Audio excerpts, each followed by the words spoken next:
All right, dude, we're live. Hey, All right, MYFAROG this time. MYFAROG. Yeah, man. Not that I, not that I didn't want to go back into Harn, because I do, but that was a Yeah, lot. That was a lot, man. Harn was crunchy to say the least. It was cool, and I really like that there was the D100 for just everything. Just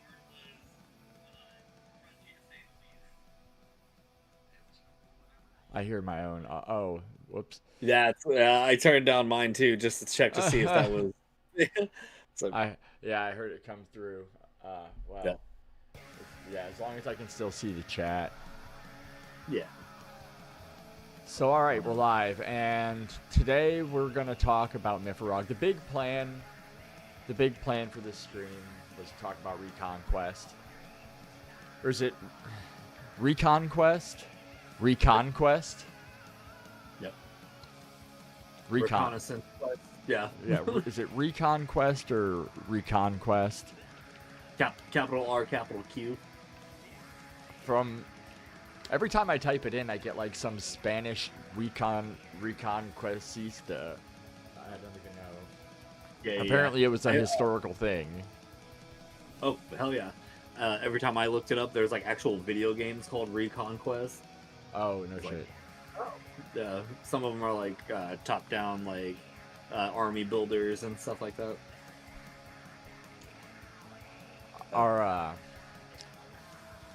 Are you gonna be performing at all? Is that anything that you've worked on recently? No. Um, you talk about for the band? Yeah. Yeah. So I don't know what's actually going on with that necessarily. The my drummer, he's got like two other side projects. Like or I don't want to call them side projects. He's like a stand-in drummer for like anybody, you know. Uh-huh. Like he'll just play drums for anybody. He was doing country music for a while.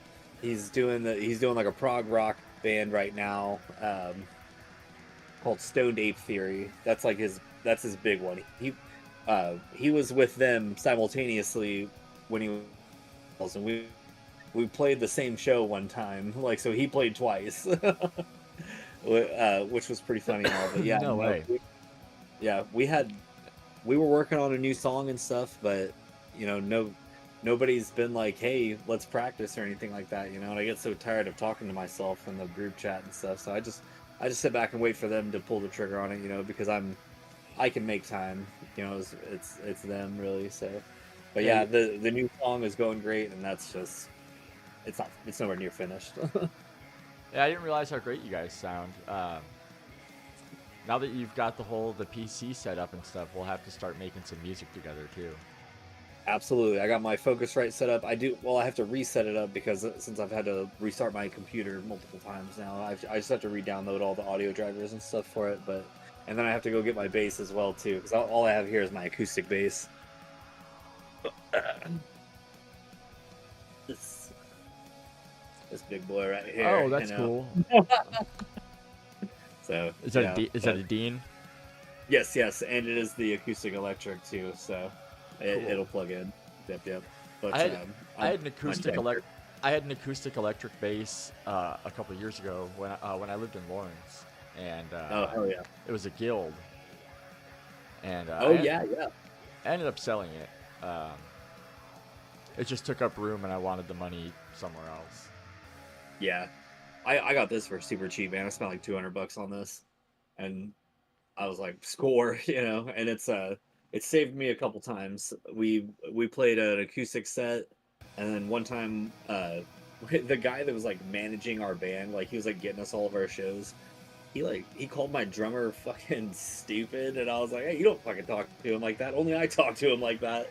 And he's like, we're not gonna have practice this week. I need to think about some stuff. Well, he had all of our fucking equipment locked in his fucking garage. Oh, no and way. And we was like, this motherfucker ain't gonna let us get our shit. We got a show going Saturday. We're practicing Friday. It's going down. So it was all acoustic. The drummer sat on a cajon. 2 acoustic guitars, my acoustic bass, and we ran through it, and I was like, that somebody should have recorded that because that was honestly cooler than any practice we've ever had, you know. And then What a shame that it wasn't recorded. Because yeah, I never heard you guys before my old lady and I saw you at that one joint, and man, you guys were so good. I was blown away. I really yeah, was. I didn't expect you. Not that I was thinking that you would be subpar in any way, but I didn't. What I'm trying to say is I didn't expect that level of really polished and tight musicianship and. yeah. So you lucked out because you caught us on a really good show. You know, sometimes we have terrible shows. Like sometimes my guitarist gets drunk before we go on. Sometimes, you know, sometimes we're all drunk before we go on, and it's just a fucking utter disaster sometimes. And I'm like, so after like my third or fourth show, I was like, I'm not drinking before we go on. I'll drink while on stage, or I'll drink after. But I'm not getting, you know, that's not going to be on me if someone fucks up. Hey, But yeah, that's for tightness is our real. thing. When I was drinking, I would get like real bad anxiety. I'd be nervous about Yeah. having to perform and I would sing open mic nights a lot with my acoustic guitars, and I would have to get wasted before I could like work up the nerve to get singing in front of everybody and feel comfortable. And I thought I was doing great, but in reality, I was sloppy. I was a mess. I was acting a fool. It wasn't, yeah. And Yeah. when I performed a few weeks ago, however long ago it was, at the library in Lawrence, it was really triggering. I wanted to drink so bad before I went up there. Oh man. Yeah, Yeah. yeah, it sure was. But I wanted to bring that up because when I first started streaming, we used Google Hangouts back then. We'd all have Google Hangouts chats, and before running a game and recording the video for YouTube, and we would go live back then too. Google Hangouts would let you just cast live to YouTube, and I would have such bad anxiety that I would get wasted. I would fire down 4 or 5 shots of vodka right as the game is starting because I knew that they would start to take effect as I'm starting to Mythmaster. So, like, you know, I'm not drunk now, but in 20 minutes Yeah. to a half an hour, I'm about to be wasted. Yep. Yep. Thank God you know, most of the time it's 20 to 30-minute sets, you know, so like if I can make it through those last couple of songs, I'm good. But my very first show, there was like a vendor there that was giving out free shots, and it was like a local distillery and shit, and Oh, nice. I was like, well, I guess they're free, so we have to do them. And it was to this day still the tallest stage that I ever stood on. And I remember I plugged my bass in and I walked to the edge of the stage and I looked off of it and I almost fell the fuck Oh, off. no. I was like, oh fuck, you know. But yeah, man, I love the Vivo. I love playing there. We've had one bad experience with them because the sound guy got really drunk. Oh, no. And That's yeah, something that's something you don't hear about as often, is the sound guy got too fucked up. right, and it wasn't for our set, thank God. It was for the headliners, who are good friends of ours too. If you ever get a chance to check out 1,000 Years Wide, they're a bunch of really cool guys. But the sound guy like accidentally like cut off the microphone and like because they're all direct in, and then he cut off like the guitars, amps, and stuff, and the drummer gets so mad he gets somebody like flips his drum set, and I was like, I'm front row, like, oh my God, what the fuck? It was just, and it was at at the Vivo, and it was just like that crazy. But That's wild. yeah, I wasn't necessarily worried about our performance when you showed up. I was more worried that the genre wasn't really gonna line up with you, you know. Ah, dude, I like everything, man. Yeah. I mean, there's some stuff I don't like. I don't like rap and degenerate stuff. But I Yeah, say that, yeah. and I also like when I say, oh, I don't like degenerate music, but then I also like really the shock music. Like I have a Cock and Ball Torture cassette of their Devourment Butcher of the Week. Yes. The Murder Dolls. They're Right. weird zombie Yeah. drag queen. I don't fucking know what they are. Yeah. Yeah, man. I grew up on like fucking Cannibal Corpse and Diarist Murder and stuff like that. But I still get onto like rap and shit. But I think the butt rock stuff gets a really bad rap, and that's like, you know, people see my vocalist and they're like, that motherfucker looks like Chad Kroger from Nickelback. Like, you know, and he gets that shit all the time. you were like the first person I heard the word butt rock from, and I didn't know what it was. Oh And no. I was since like I just used it at work a couple days ago, and they were like butt rock, and I'm like, yeah, butt rock is what you call like that radio rock. And I explained to him why, because we play rock and nothing but rock. But yeah, I love it. And everybody's gonna be like, oh, it's Shinedown, Godsmack, Disturbed stuff, and like Breaking Benjamin is a big influence on my band, and then like I guess Seven Dust, and but I try to throw everything in there, like I when it's my turn, I'm slipping like Tool things in there, I'm slipping System of a Down, like I love that shit, and I think it's that's all of our influences, they don't overlap at all. My drummer's into like Incubus and Muse, my guitarist is into Slayer and Metallica, Iron Maiden, and then my vocalist is like Seven Dust and nothing more, and I'm like Tool and System of a Down.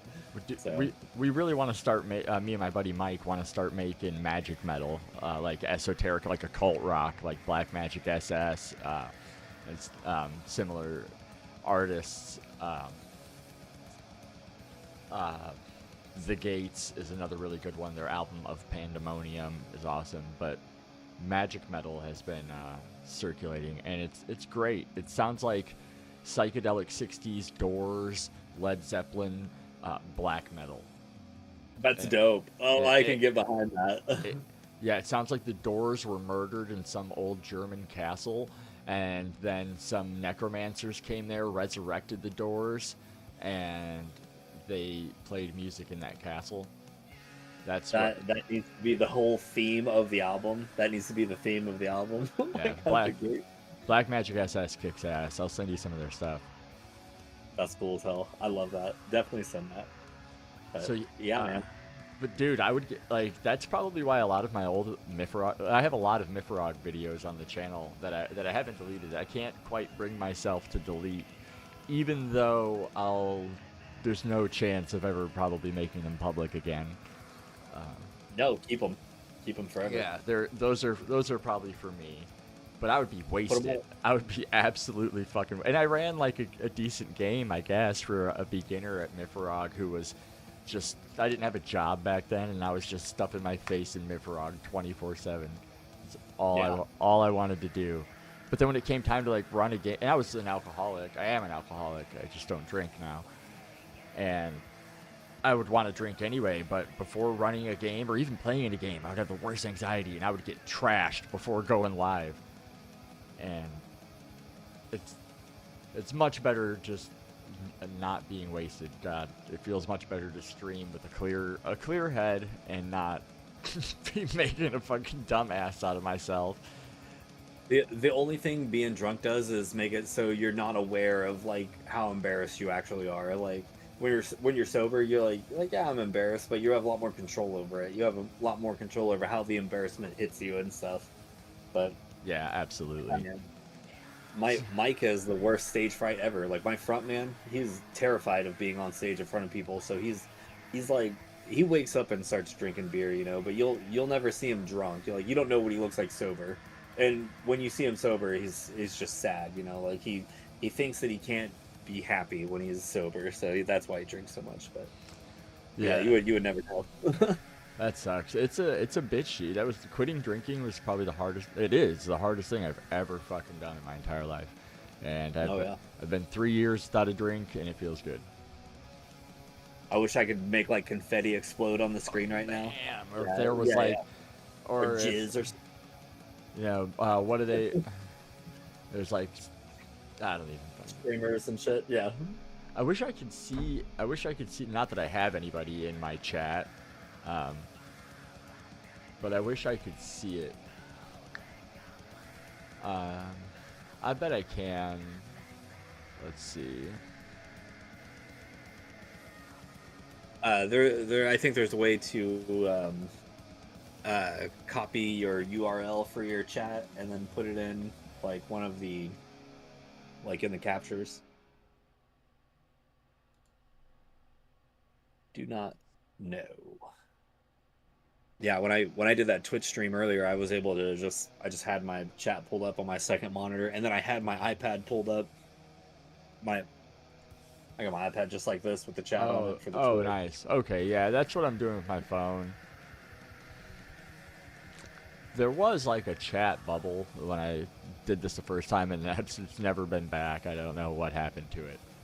Oh, if it's oh, go to docs. Go to top the fourth thing over. Okay, I see it. YouTube live. Oh, chat. Boom, there's my YouTube chat. Dude, you're the man. Thank you, Kyle. Yeah, I was like, oh yeah, if you undock it, and I was like, docs. That's it. Awesome. Look at it right there. Fucking A. Now I don't have to have my phone up on this. There you go. Hold on, I gotta turn my 14-year-old's phone back on. Hold on. I don't remember what I'm doing. Try to get him into Harnmaster.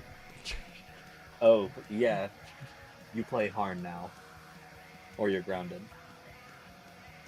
Harnmaster. Yeah, No, it's gonna be really fun. That means there's a lot of numbers, a lot of math. Some of the skills are like you have to add your strength plus your smell plus your smell. Plus and your then divide smell. that by That's a 3. real possibility. Yeah. Plus your strength and smell. Like what would we what skill uses strength and smell?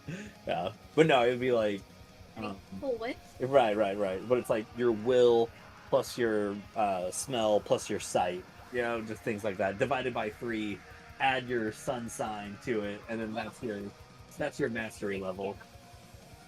Right. So say there's a scouting ability, it's gonna have eyesight, stamina probably, or stealth. Like yeah, there was like a way to like determine stealth using like stamina. I don't know. It was a lot. It was a deep book. I don't know. It was a lot. The book was the way that the pages were assembled in the PDF. It says right out the gate as soon as you open the book, it's like you have to put this book together in like an efficient way, like the way it's going to be useful to you. So it's like so here's your skills, and then way down here it explains your skills, and then in between all that it's like classes and shit, or like jobs, you know, like occupations, and then like what was the spellcaster called? Oh, I don't know. Svar. Yeah, it was just weird. I wonder if I can pull that up actually. I probably could. Yeah. That was some shit. Yeah, I don't know that and there's like other books that it's like, well, and to learn more about Harn religion. Yeah, you had to have extra books and shit like that. And MYFAROG felt very similar. Voice, like it determine your voice, and that helps determine like your how persuasive you can be, or like your lovecraft. It has like a lovecraft, so it's like voice plus comeliness is like how seductive you are. Like I think it's how handsome you are. Yeah. But you the seduction thing came from your comeliness plus your voice. It's how attractive you are. Charisma. Yeah. Well, You said no. charisma. Well, it's different. In D&D, charisma is blanketed like that, but this breaks it up. It's like because your charisma could be like how sharp tongued you are. Again? Yeah. Oh yeah. I said for the first time in his life, he remembered something I said to him earlier today. You're about to have to remember all of Harnmaster 3.0 so you can run a game for us. Yeah. Super. There's no way, no kid's figuring that out. He's super smart for, and I'm gonna say super smart loosely, but like he's a dumbass, but he's really smart. Like he can, if he could apply himself, he could be really intelligent. Like he's super good with games, not very good with talking to people in public that he doesn't know. He no filter for one, and also no personal space either. Like I took him to the movies to watch the Dungeons and Dragons Honor Among Thieves, and the guy that greets you at the door, he hugged him. Just wrapped his arms around his waist. He's like, "Hi." Hey man. Yeah, I pull the leash back. Yeah, my my buddy Jacob went with us, and like Cooper and his mom get a little ahead of us, and he's like, "Hey man, is that kid autistic?" And I was like, "No," and I like look at him, and I look back at Jacob. I'm like, "No, no, he's not." But I am. I mean, he might, But- he might be. but- You know, everyone's on the spectrum, I guess. But I was just like, "No, he's not autistic." And then he fell asleep on the floor at the movie theater.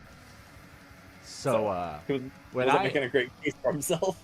when I first jumped into MYFAROG 2, I jumped in at 2.6, and it felt a lot like Harnmaster is feeling right now, that it was just really overwhelming. And I hadn't played much fantasy role-playing before that. I owned some 4th edition D&D books that I never got to use, but I used to like to look through. And I got to sort of play I made a 3.5 character with a buddy. And him and I it wasn't much of a real game. Damn, And I then, really and, like the. and then the first time I dive in is MYFAROG, and I guess I just wasn't aware about other system ideas, and I don't know. I hadn't even thought. World of Darkness was real weird for me, like the D10 system, Oh and then yeah. on top of that, the like the dots. It was all point dots instead of like numbers and shit. And I was like, you can do this? Like this is something that they allow? You know, so just go, I imagine going from D&D to MYFAROG is much. It's like fucking culture shock as well. So I'm gonna pull up the rules. And here's the cover art. It definitely, when I first saw this, I thought this was awesome. Yeah, this is incredible. This speaks volumes. I really love the dark art. Like it's just good. Like dark mythic fantasy kind of stuff. That it kind of gives off the same vibes that like Lamentations of the Flame Princess does. You know, the art in that was just so dark, and I was like, this is incredible. You know, I also appreciate that their art like varies too. It's like you might have like some more simple art, and then you have like the full color realism stuff. If you like the art in Lamentations of the Flame Princess, wait till you see the art in MYFAROG. Oh, okay. No, I was gonna say, wait until you see the Eldritch cock. Oh yeah, yeah. That's what you just like got that page bookmarked. No, there's better pages. Baptized in the black urine. Gross. Yeah. No, there's definitely good art in Lamentations of the Flame Princess books. MYFAROG doesn't have art like that. Yeah, I'm so upset that my hard copy of this book doesn't have the Lordly Rod, Oh yeah, but my PDF has it. I have it on the PDF. it's gross. But this cover is definitely great. The shame for me in MYFAROG was that I found out about it at version 2.6. What I wouldn't have given to play one of the earlier editions of MYFAROG when it was first released. Like, it was hard covered, it was written in a funny font, and I guess it was clunky. I don't know, but it got a lot of complaints, and I don't mean it negatively. It just did. People were bitching, and As they do. He put out later. He put out other editions, and I think the first few were still hardcover, and then somewhere maybe in second edition they started becoming softcover as well, and then it was only soft covers. But I imagine it changed a bit, and God, they go for so much money. There's an autographed one. I forget who it's autographed to a girl, but it's on eBay right now for like $1,700, I think. Oh wow. Uh-huh. Oh wow, that's incredible. I know. So does it seem like once 2.6 came out, they kind of just really flushed the other ones? Like they were just like, we're not gonna. I guess that's kind of well, yeah. yeah. That seems to be the way it goes, especially in the later editions, because they're not very expensive. Because I know 2.7 came out shortly after, and I think he's on like 5 by now, which I've never seen, and there's no PDFs for it. And to be fair, they're probably That's good. You don't really need to. You don't need to pirate people's work. Yeah. It's good to pay for it, but there is no PDF of MYFAROG available for purchase, because that would be nice. Yeah, yeah. I'd like to think that, you know, like somewhere out there someone's got, you know, just has access to the first editions and they're still playing that, you know, like that would be interesting to see, like to find out that people are still doing that, you know. Yeah, I like the thought of that. I like the thought of old systems from long ago that probably don't get played very often being played. Yeah. Like basic D&D compared to like even like 3.5, 5th edition, 4th edition, stuff like that. They're they're pretty much unrecognizable to each other, you know, like the very few like overlapping features and stuff like that, and it's just like they might as well be their own games, you know, so why not just keep them out, you know. It'd be different if it was like how Hardmaster was. What was that, 3rd edition Hardmaster? Yeah, that was 3rd edition Hardmaster. And he's like pretty much 2nd edition, but they just added more to it, you know. It's not like they wiped out whole systems or anything. No, and there are people that you know, clearly there's people that favor certain editions and even retro clones of those editions like White Box and stuff, or BX. MYFAROG was different when I not only was there no I'm gonna start scrolling down past the homepage. Not only was there no art,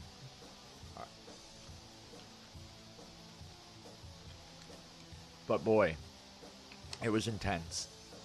So here on the inspirational RPGs, you'll see where I first discovered Hardmaster, 1st and 3rd edition. Oh, and to finish the thought I was thinking earlier, that MYFAROG is like 5th edition.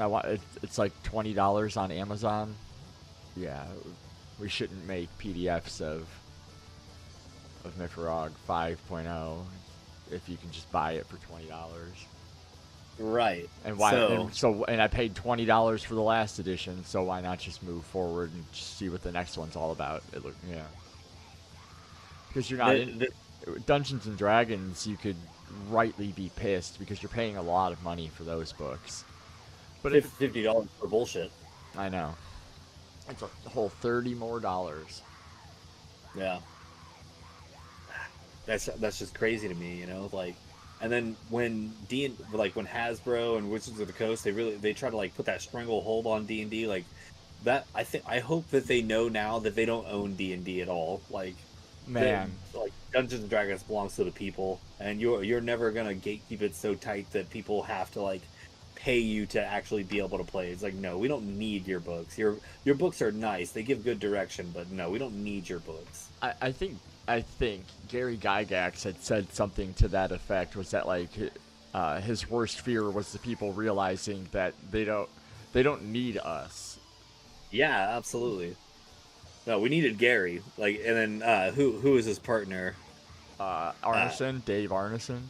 Dave, yeah, like, yeah, we needed you guys. We don't need the books, you know, necessarily, but you know, I've heard that like back in the 70s, they used to just call Gary up and be like, "Hey, we're looking at this rule and stuff, and this is what's going on. What do we do?" And he's like, "What would you do?" Like pretty much like encouraging home brewing and like, you know, making your own rules and stuff. And I think that gave way to the game designers. You know, I think now because he gave somebody the go ahead, and that was just, you know, public information to people now, that they're like, well, fuck, I can make a tabletop game. I can make a tabletop RPG. I can make video games, you know, things like that. I think it was super inspirational, you know. And absolutely, I tried writing a tabletop role playing game. I might have even I put a lot of effort. I put a lot of effort into like trying to make a system from scratch, and I think we need to really hone in on Phantasma Robotica. Yeah, that's the stupid game I was trying to fucking make. Dude, I want that so bad. I think there needs to be a tabletop RPG of Gundam style mech building, and like that and needs to and be. You, and like some yeah, I don't even know. I love that, dude. I think that's so great. I've tried to do like card games on it too, like mech building card games. I respect the You shit. know, I respect the shit out of that card game you made. the triple triad or No, your other the the other ones. the war game. Yeah. That's pretty much like yeah. I used to play war with my grandfather, and it's pretty much war, but instead of just the base like economy playing card, you can like add buffs to it and debuffs and stuff, and yeah, So on this page, super fun. dude, you know what else I never noticed? I didn't pay a whole lot of attention to this page, I suppose, because I was just ready to dig into the book when I first got it. But like, if you look under inspirational writers, there's a Julius Evola. Oh yeah, that was one of the few people that I didn't know who what Yeah. like he's got Lovecraft, he's got Socrates, you know. Julius Evola. He wrote Revolt Against the Modern World. If you could believe, I actually have a copy of it from Audible. I have an Audible. Oh, nice. Revolt Yeah. Against the Modern World. Yeah, and Marcus Aurelius. That's great. Yep. Yeah, so there's definitely influences I've never heard of before. Like the very first one, Bjornson and Mo. Yep. Mo. Yep. Norwegian, I'm sure. Epictetus. I have Epictetus's discourses. I've also got Plato. I've read the Republic. So the Snorri, yeah. What did Snorri do? Why is he the he's not the poetic Edda guy, is he? That's what I was thinking. But I think I thought Snorri was a woman. Icelandic historian and poet. Snorri Sturluson was an Icelandic poet. This just changed. So this Wikipedia article is like crazy detailed. Why is Snorri important? He contributed to world literature and has deeply influenced the Nordic identity. Was he Catholic? The author and poet Snorri preserved the Nordic cultural heritage in his work, but it's no less tempting to regard Snorri as a cosmopolitan, a man who nurtured a multinational Catholic culture and was a direct and indirect participant in in European culture and politics. Okay, interesting. Yeah. The name that really stands out most to me on the thanks, Jeff Cape. Yeah, Jeff Cape's a good guy. Yeah. That's incredible. That there's a hard copy book of a role playing game with somebody who has been my game master. The fact that you introduced me to Jeff Cape, you got him to run a game for us, and then he's special thanks in this book right here. Is that it? I don't know. Like, if I was able to fangirl right now, that would be the moment. Like, Jeff was so fucking cool, and the fact that he was just like, yeah, bring this fucking random guy in and let's run some basic D&D, or was it Holmes edition? Yeah, it was Holmes edition. Yeah. Oh dang it, you're freezing up. No. Oh, I am. Yeah. Yeah, I just can't believe that Jeff is in this book like this. The special thanks to Jeff. Like now we have to interview Jeff with it too. Like, I want to know everything Jeff knows now.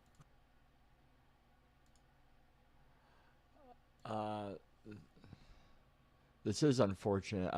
Here we go. You're back. All right, good. Sorry about that. That was awkward.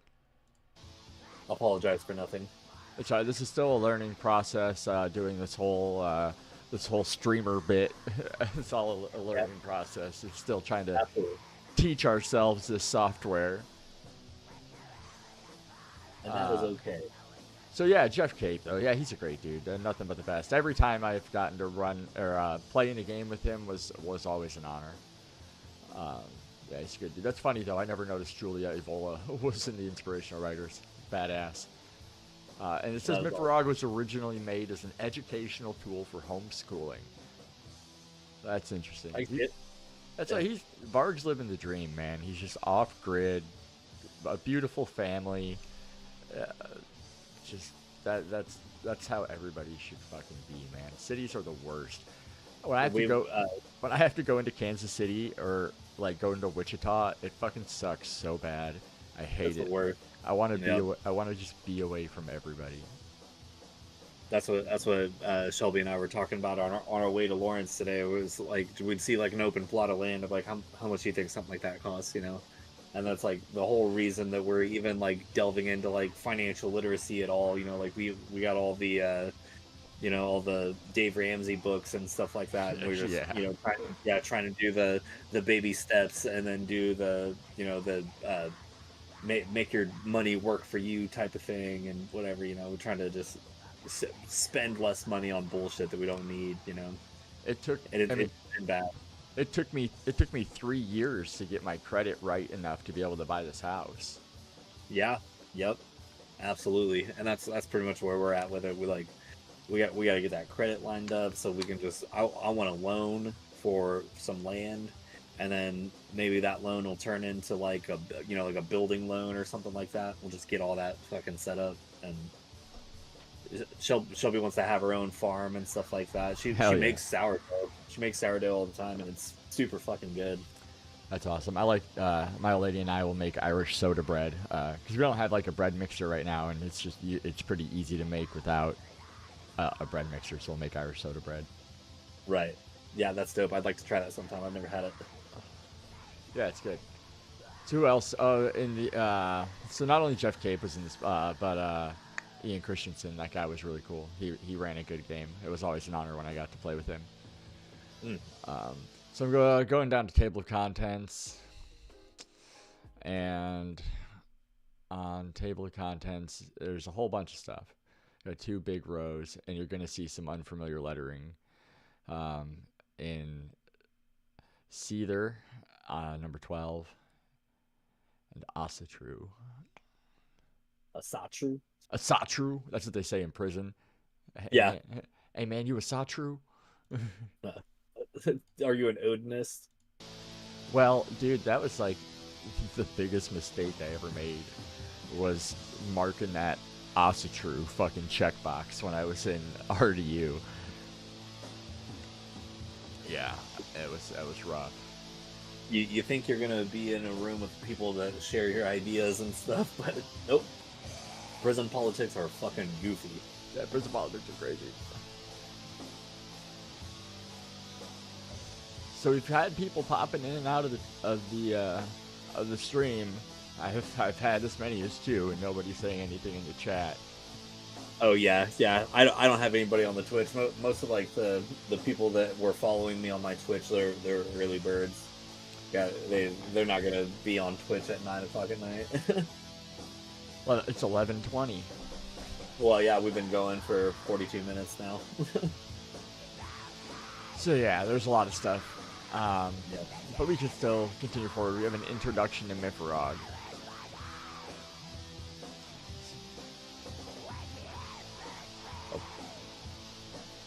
So MYFAROG is a game where a Mythmaster leads one or more players through a story. Each player takes the role of a made-up individual, a player character, and to a large extent decides how the story will go. Oh, sorry, I'm trying to dial in this. It's all audio. Here we go. This is much better. Each player takes the role of a made-up individual, yada yada yada. The game is similar to Child's Play, where you dream, pretend, and play in an imaginary reality. But MYFAROG gives this play structure and frames via the Mythmaster and rules. I wish we were talking about ReconQuest today. I really do. But Kyle's book isn't going to be here until, what, the day after Christmas? Yep. I'll have it the 26th. Yeah, that's unfortunate. I've got mine right. Oh, man, I'll tell you what's crazy. I don't know if I told you this, but what the other book I got was To Hell and Back Again, Varg's autobiography. Oh, shit. Okay. Yeah, it's pretty awesome. Yeah, it's huge. I know. I measured it with my tape measure when I was at work the other day. I don't remember what it measured, but I remember laughing about it. Well, I went to leave a review for it, like, once I got it, and I read, like, the first few parts, and I went to leave a review, and I couldn't find it. And I was like, where the hell's this book? Why can't I find it? And, like, all the... Yeah, you're saying Amazon, like, dropped it. Dude, they fucking... Yeah, they zapped it, just pulled it, said it didn't align with their whatever. He said it probably got mass reported. It was probably some fucking cucked Redditors that all fucking, fucking Varg's trying to support his family and how dare him tell these lies about Euronymous. I don't know, who fucking knows, but I'm glad I got it because it's really cool. Yeah, no, that's incredible that you snagged that. Yeah, it's That's really crazy, dude. It's really unfortunate though, for sure. Yeah, yeah. You see it all the time. Like I try to like show people like Zeitgeist on Netflix. That used to be like my favorite thing, and now it's gone now too. You have to like go to like a whole ass website for it just to find it. Yeah. I want to say I saw that at the Salvation Army a few months back, and I almost bought it. Oh yeah, yeah. Pretty cool. I enjoyed it. It's the 9/11 part of it was kind of my favorite, but the whole religion half was cool too, I guess. So game mechanics and rules, and this is just your basic explaining how to play a role-playing game. But here we do have Thulean pronunciations on page 4 in the middle. We have Thulean pronunciations. The capital R ending in Old Thulean is pronounced like a voiced sh. What is that? Is that Thursaz? Yeah. Alias Thurs is pronounced like a th. The English thing. I can't tell you what that's called. It's Odal. Yeah. So is that Othala? Yeah. Odal. No. Doesn't Othala has a line through it?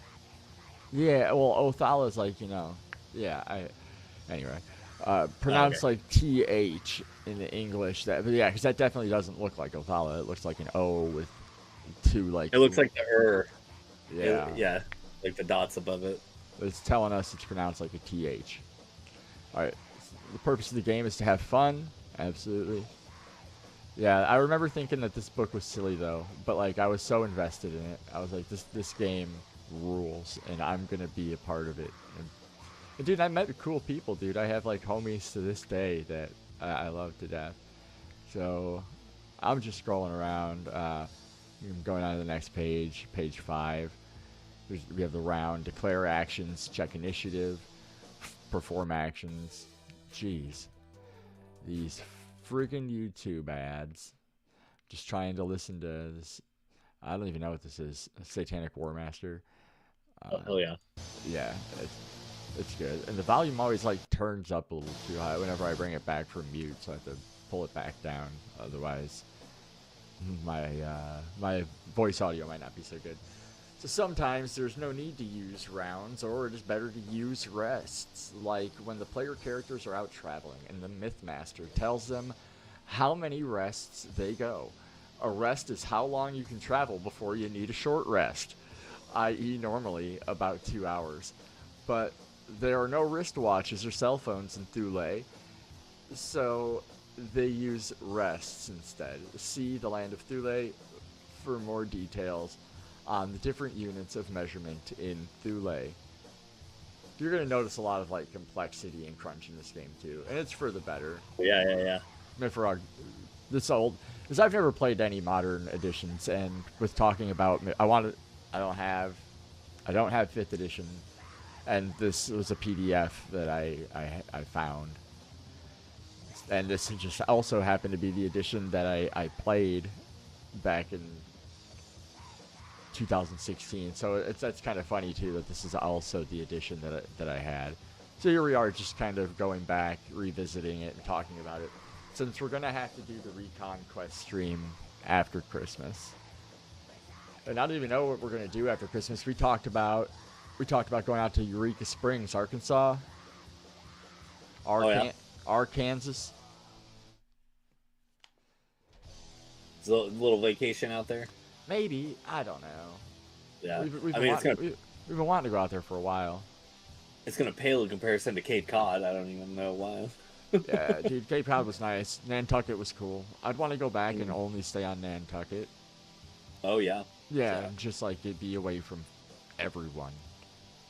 What? So was like so Cape Cod where the lighthouse was and shit like that. Was it just like real Dude, touristy or something or yeah. what? Oh, I saw hella lighthouses. I saw the lighthouse from like the Cape Cod potato chips bag. That's cool. Yeah, that was the Nauset Lighthouse, the Nauset Beach Lighthouse. It's a big red and white one. And that, dude, the Nauset National Seashore was it was like the most amazing place I'd ever been in my entire life. It was hella scary to go in because there was giant great white shark signs Yeah. everywhere, huge warnings with great whites. Shark spotted. Oh my god. Yeah, but That's I went in like almost up to my knees and we just walked along this endless Atlantic beach coast. It was gorgeous. It was, and that was on my birthday. That was the day I asked. That was the day I asked Maura to marry me. yeah. I love that, man. That's so All cool. right. So how to use the rules? There are many ways to play this game, and although the game is designed to be played as written, the rules can be seen mainly as suggestions on how to play the game. Before playing, the Mythmaster and his players should decide which MYFAROG rules and optional rules to use and which not to use, and perhaps also when and how to use or not to use them. The Mythmaster. Yes, I love that. Okay, yeah. That's pretty much the Gary Gygax thing. He's like, not all of this is important, but Gary Gygax also said that if you're not tracking time in your game, you're not playing serious D&D. And I agree. I'm like, I need to know how long that torch is going to burn.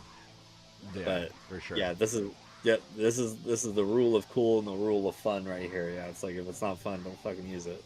So the Ettins and the sunshine vitamins. The Ettins came to Earth from the stars, and some sages they claim that actually all life forms on Earth originated somewhere amongst the stars, far, far away. They're, oh my gosh! I just want to listen to the Satanic War Master album. I wish I could hear it. I wish you could share it to the Discord. Here, do you wanna see now? I gotta turn it back every time there's an ad. I mute it. I unmute it, and then it unmutes just a little bit louder than I had it before, so I have to go back in and fucking slide it down. That's so funny.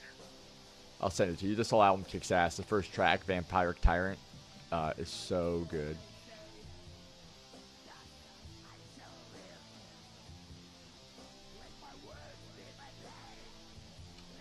Yeah, Satanic War Master rules. Werewolf is the guy's name. He's badass. He just released a new album. I listened to the whole thing front to back a couple days ago. Nice. Yeah, I like a lot of the earlier stuff, but it was good, and I liked it more than the album before that.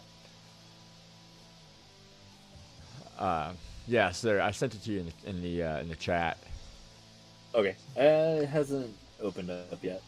So there is evidence. Some claim that the Fairlings are indeed fallen gods who fell from the stars and landed on a barren earth.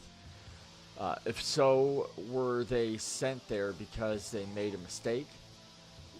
Were they sent to learn? That says where. Yes. Yeah, were they sent to learn something, to create life there, to build a colony? Nobody knows why. If it's all true, of course. And then birds of a feather flock together. You know, my mom always said, she would yell at me for my friends, and she would say, "You are the company you keep." Yes. Yep, that is birds of a feather flock together, just in different words. Like, oh, you're just the only one not doing shady stuff? Yeah, yeah. My mom always said, wrap it before you tap it. If it's nice, take it twice. Yeah, yeah, there you go.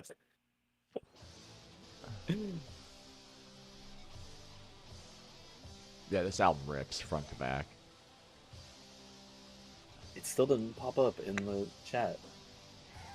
I only have one Satanic War Master cassette. I have Strength and Honor, though, so it's a pretty cool one. Mm. They can get expensive. Yeah, buying like novelty stuff like that. Fucking rare cassette, rare black metal cassette tapes. Anymore, it's like just buying music in general. It's like you're paying for music at all, then you're probably just spending a lot of money, you know. But that's important. It's important to pay for that. Yeah. Like from here to here, these Black Magic SS cassettes, I've got over $500 in them. That's just like crazy. these are 5, and then like almost another 6, 7. So just like 700, and then these are all Black Magic SS tapes too, from Creep Purple. Yeah. They re-released them in like this black and white print. I forget what they charged, but I got them straight from Creep Purple, and even there, they were a fucking fortune. Damn, I got all my Final Fantasy games from it was called Game Cycle here in town. And then I got away well because I didn't get the fucking greatest hits version of Final Fantasy VII, but I got all the just base versions of Final Fantasy 1 through 9, Tactics and Chrono Trigger. Got it for $150. I've always heard such good things about Tactics, and I've never played it. You have to come over and play it, or just download ESP or EPSXE. Yeah, I've got it. I paid $5 for it. Attaboy, yeah. And then you can just download Tactics. It's dude, it's so great.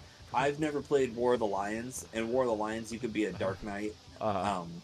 In the original, you have to fight a Dark Knight, and he's a fucking dick. He's so does the typical, he does damage to you, and whatever damage he does to you, it heals him, and it's just a fucking nightmare. But it's basically like, it's like a tabletop RPG just with little sprites, Hey, so it's so good. So on page 6 of MYFAROG, I think we're already controversy's about to pop off. Oh yeah, here we go. It's about damn time. It's about to get real. People are about to lose their motherfucking mind.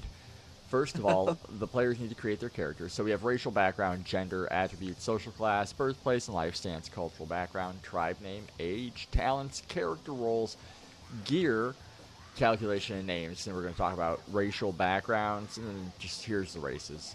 So the species, I don't know if anybody ever really figured out how to say it right. It's Arbi. I think Arbi was maybe more popular with the Arbi. Then there's Darklings and Weaklings.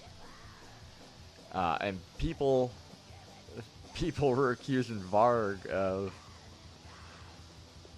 making the Darkling and the Weakling a specific type of people. Like it's black people and Jews. That's fucked up. That's what people were saying. Yeah, sure. And then there's the Commission. They're just foreigners. The Darklings and the Weaklings are so vile and horrible that they're not welcome in society, period. The Commissions, they're like border jumping Mexicans. Oh my god. Yeah, they're not allowed to have citizenship. It's fucked up for a Commission. The Thulean though, that's like all your European like concepts right there. Like right at the gate, you have the elves, you have oh wait, hold on, sorry, godfathered, goddess born. So that's gonna be like your Azamar for. I think you got to roll for them. Yeah, so you'll roll 3d6 here, and that'll tell you what you'll be. You won't be an Arbi, and you won't be a Commission. But there's Oh, it doesn't even allow you to play those races? Well, but you can. I was trying to make a Weakling Trickster the other day. Oh yeah. Yeah, because he's got all the race racial modifications right here. So yeah, you have it right here. So you're -1, -1, +1, -1, -2, -2. God damn, for the weakling as a male. Or in the racial modifiers. Yeah. Damn, that is a lot. That is a ruthless amount of fucking modifiers that are negative. Well, here's some more controversy for you. Is the so the native, the the women get a +2 to charisma, but a -2 to strength. Yes. So like, oh, people like you more because you're a woman, but But you're also innately weaker. you're also weaker. You could never be as strong as the strongest man of your race. Imagine bitching about some dumb shit like that. Yeah. In Final Fantasy Tactics, the when you buy soldiers, the men are like 100 gold more than the women, and like their skills are always like usually better. Yeah, That's hilarious. I mean, yeah, it's sad that we're in a society that notices things like that now. You know, it's like So I do have I have a form fillable character sheet. So I will roll for whatever it should. Where was that? I'll roll for my my character. So 3 to 18 is Thulayan. So you're just Thulayan, because that's all you can roll with 3d6. yes. So I got 6, 11. I'm native. 14.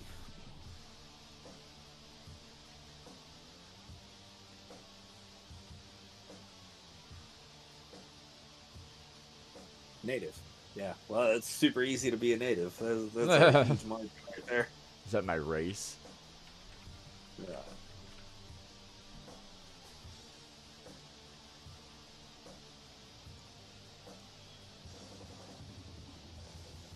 All right. So yeah, we're native, and it kind of, I don't want to say forces you into being native, but it kind of forces you into being native.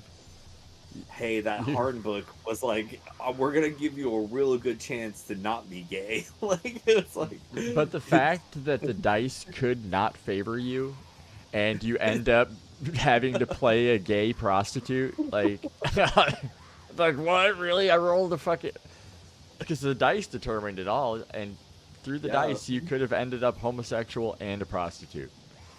Yep. That's that's Harn Master for you. And with leprosy, you could have had leprosy. And you could have leprosy. I don't know, man. Like, I feel like maybe I appreciate Harn Master, but I don't know how much I really enjoy Harn Master so far. I mean, but all right. So do this though. Compare it to the what's the one with where you could be the homosexual sentient dolphin?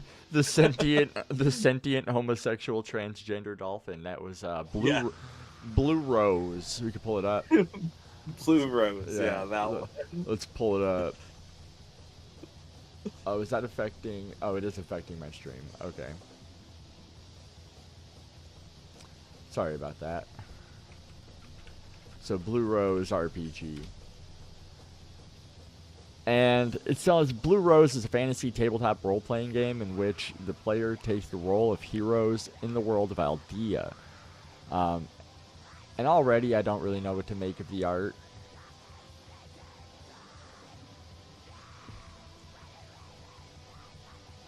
Here's the art for Blue Rose. Look at some images. I need to either pull your stream up or figure out. Oh yeah, I'm just Googling it. And now it's kind of showing. So yeah, that's Blue Rose.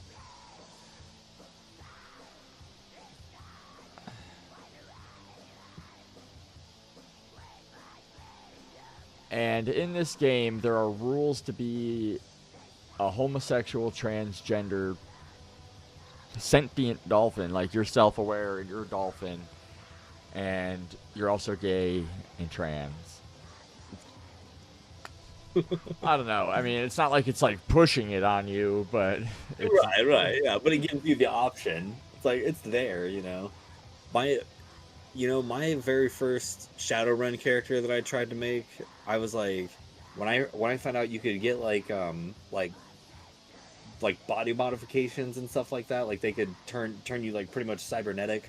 I was like, I want my character to have had so many like botched fucking uh tested surgeries done to him that he doesn't even know what gender he is anymore. Like he's had so many like penises removed and vaginas made, and like he doesn't even he doesn't know that if he's a boy or a girl. Like so that's what I was like. I tried running that, but then I died like third round because I don't know that. My buddy running the game was, I don't know if he was just mad at me for not letting him, because when we were running 5th edition, he like wanted to fuck the aboleth, and I was like, no, we're not fucking the aboleth. Like I'm just gonna stop running the game if this is the direction you're heading. I don't want to run this anymore, you know. And then so when he ran Shadowrun, I think he was kind of mad at me for that, so he killed me immediately. Yeah, but he wasn't mad at you for having the character that had these crazy surgeries. All right, I don't know if he was mad about that, but I still think he holds the aboleth thing against me. That's hilarious. Yeah, dude, there's the obelisk from Beyond Space and Time or something in Lamentations of the Flame Princess. It's some super Lovecraftian obelisk, and it's just a setting where your characters are like walking through a forest and you could basically put it anywhere. And all of a sudden, they're in this dense forest with this canyon, and then they're in this fucked up time loop that they'll never be able to figure out. And basically, everybody's fucked. It's the funniest module. I'd like to see it. Does the module give the game master like? I think I have it. Hold on. They're like, hey, if your character does this, and it's like how to speedrun Mario Kart. It's like if you do this, you can get out. You win. Yes, this is a monolith from Beyond Space and Time. Nice. I'll read some shit out of it, maybe. So yeah, it's a valley. Yeah. So placing the monolith in the valley in your campaign. We talked about the size of the valley. The minimum size of the valley is 200 feet across, and then it has like rules for rolling the valley. Let's see. This adventure, it's an homage to Howard Philip Lovecraft. But yeah, basically, displacement, life slows. Yeah, I don't even know. It's already too much, but it gets very inconvenient very fast. Yeah. It's like you run the monolith when you want all your players to leave the game and never come back and make you run Lamentations again. Like this is what we're doing now. Yeah. All right. So oh, sorry. I was gonna say I'm still looking at the racial background. Yeah. And Fairling and all that stuff that was in there, right? Okay, yeah. You would have needed an 18 to have been a Fairling. Yeah. Darklings and Weaklings Cometians. Did we read about? Foreigner is the name of the only known race of the Cometian species. The light to olive skin, often curly-haired foreigners in Thule arrived as peaceful merchants and operate as such many places in Thule. At first, they were not welcome, but they have eventually been tolerated or even accepted by many natives. The foreigners not living their lives as free men are either outlaws or have been enthralled. They are not natives in Thule, so they cannot become nobles. Foreigner characters in Thule have a -1 poison and disease resistance due to lack of the sunshine vitamins. Oh, okay. All right. Well, at least he gave you a good reason, you know. All right. So We talk about fairlings, elven cells. Similar children play best together. Wood elves and languages. There is no death for the honorable, only a change of bodies. So, gender, the player's gender can be determined either by casting dice or by a player's choice. Looks like this is page 8. Gender actually matters a lot in MYFAROG, both for attributes and character role options. In MYFAROG, just like real life, women and men are different from each other in many ways. I lost my place. In many ways, also regarding their opportunities in life. Yeah, I could see why everyone's throwing a fit. Like, fucking So chill. we are Thulean. 1 to 3 is gonna be a male. 4 to 6 is gonna be female. I had a 2. Makes 1. All right, so we'll both be dudes again. It's Harn Master all over again. You know, one day it's gonna rolling the dice like this is gonna make us break out of our comfort zone, and we're gonna have to play fucking sentient gay dolphins. Yeah, if we can find a Blue Rose PDF, we will. Yeah, that's funny. Motivation for adventure. I think that's a super important fucking thing that a lot of people overlook. Like, if you don't have that motivation of that very first like session, you're probably burning a tavern down, and it's just one of those things, man. So the native, we have 0 modifiers in any of the stats, and we are 58 plus 4d6 inches tall.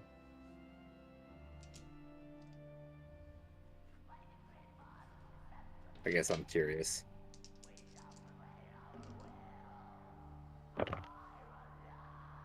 So 10. So, 11. Oh, nice. Okay, so I'm 68 inches tall, which is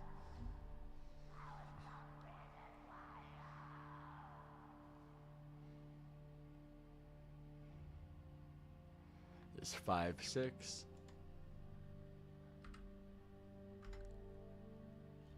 So he's 5'6", he's male, he's native. We'll pull that up. He doesn't have a name or anything, but we're about to get his stats. Yeah, this learning how to play MYFAROG was kind of fucked up, really, man. Not really having as much RPG experience as I would have liked. Yeah, it was very nerve-wracking. It was a very intense experience, not only just getting comfortable role-playing, but also having to learn what felt like quite a complicated system. Oh, yeah, yeah. Very first time I played Dungeons and Dragons, I was not adding modifiers to any of my rolls. And this went on half the session before my buddy Ian looked over next to me, and he's like, man, you've been rolling pretty shit. Like, and then he's like, he noticed like that I called out the number that I rolled on my D20, and he's like, you better add something to that. I was like, I can do that? Oh my god! Like, so I was pretty much just playing a sweet game of yes or no. Might as well have been flipping a coin. Oh, sorry. I'm trying to send the live stream to some buddies. Oh, you're good. You're good. All right, there we go. So yeah, MYFAROG was really intense, and I definitely didn't feel comfortable. But it's straightforward enough. So we've calculated our heights. Let's keep going. The height is added to 46 times 3 plus strength modifier times 10 divided by 40. Did you catch that? Hold on. So I flipped the next page. Was I not supposed to go to that page? Go back to page 8. Okay, so here we are, page 8. So the height is added to 4d6, 3 plus strength times 10 plus 40. Okay. Strength. I think that, and it's a lowercase t and r, so that's going to be the strength modifier times 10, right? Okay. Yeah. So then it's just going to be 10. So plus. Okay. Yeah. So we're zero all the way across.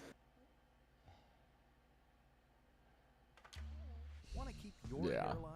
So I'll roll 4d6. You can explore a range of options that work 1, best 2, for you, 3, 4, so you can 5, grow 6, visibly 7. thicker and fuller hair in just 3 to 6 It months. bust out Keep the it old looking trusty strong for calculator. years to come with doctor-trusted ingredients like finasteride, monoxide, So I'm going to take blend of supplements that 7 support healthy hair. 3 and 4 times 3, say they wish they started using hair treatment earlier. and that Get ahead equals now to keep the hair you 21. love. And I am going to add 10, today. so 31. I'm gonna, what? Then does that say add 40 or is that divide? No, that's add 40. It has to be add, right? Because that wouldn't make any sense otherwise. David Young, the joy is in the giving. I don't think this is right. I got 71. Oh, but the height is added to Oh, 40. the height is added. Okay. Well, I'm an idiot.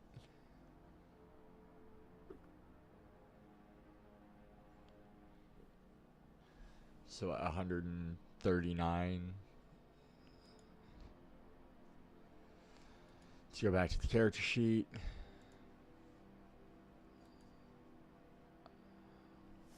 Let me make sure. 161.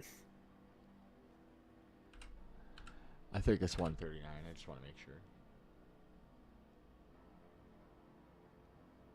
Yeah, it is. Okay.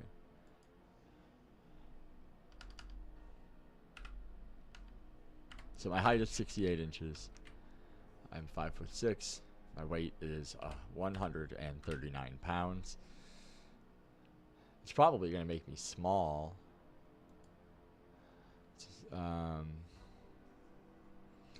Player's last character, assuming you had one, we didn't. Characters can improve their attributes by gaining experience. See experience points. The maximum attribute value a character can ever have for an attribute is 20 plus racial modification, e.g. Oh, nice. 20 plus racial modification. I like that. I like that it'll go above 20.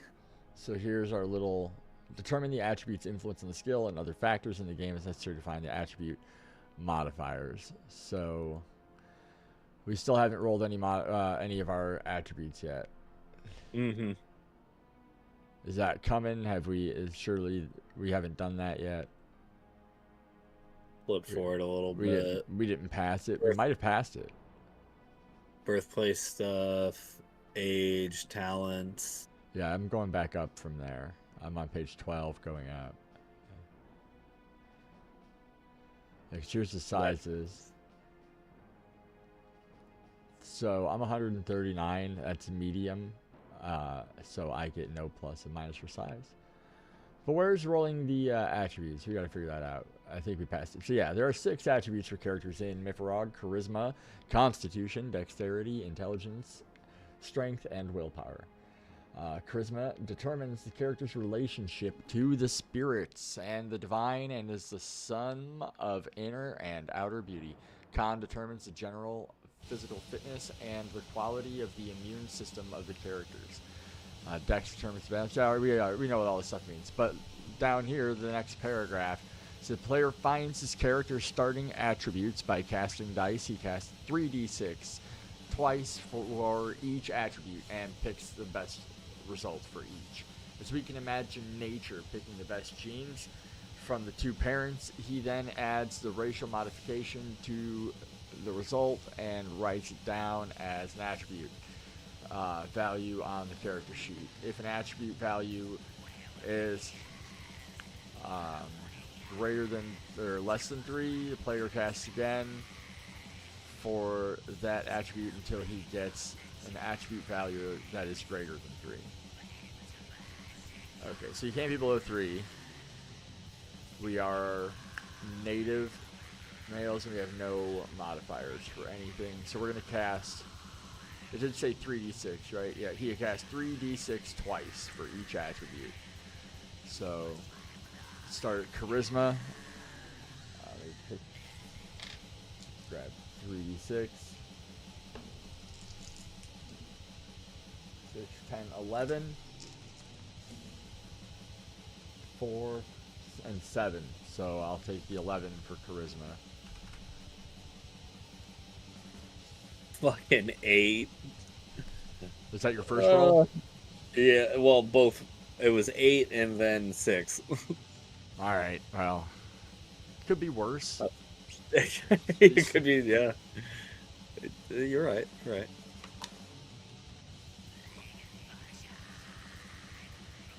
Constitution. I'll do the same thing.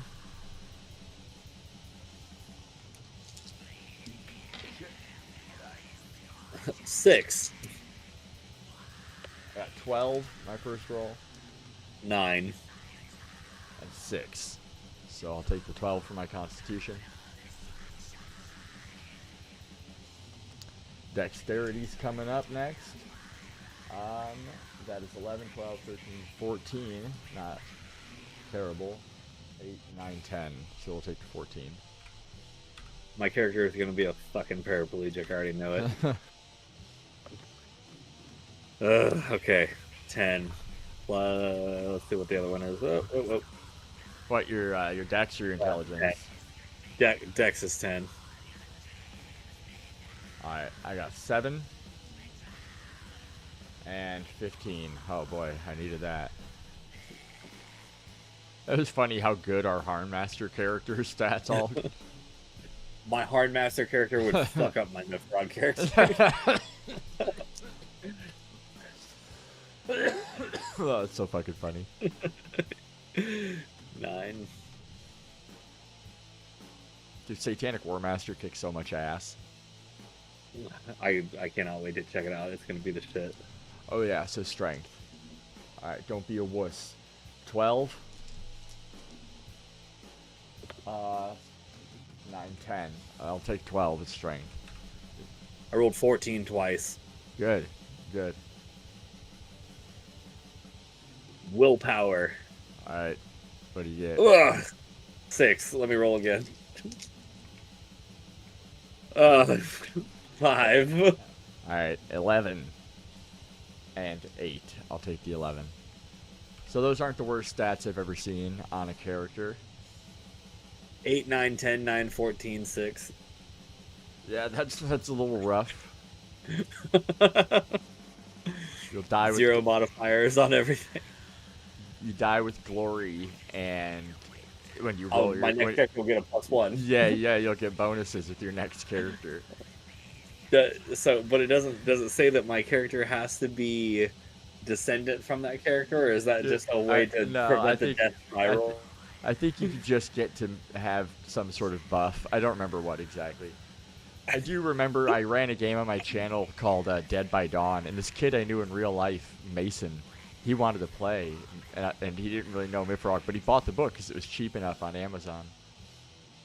And he made a character, and he got the basics sorted down, and I ran the game, and we ran through this whole game. Have you ever seen the Army of Darkness?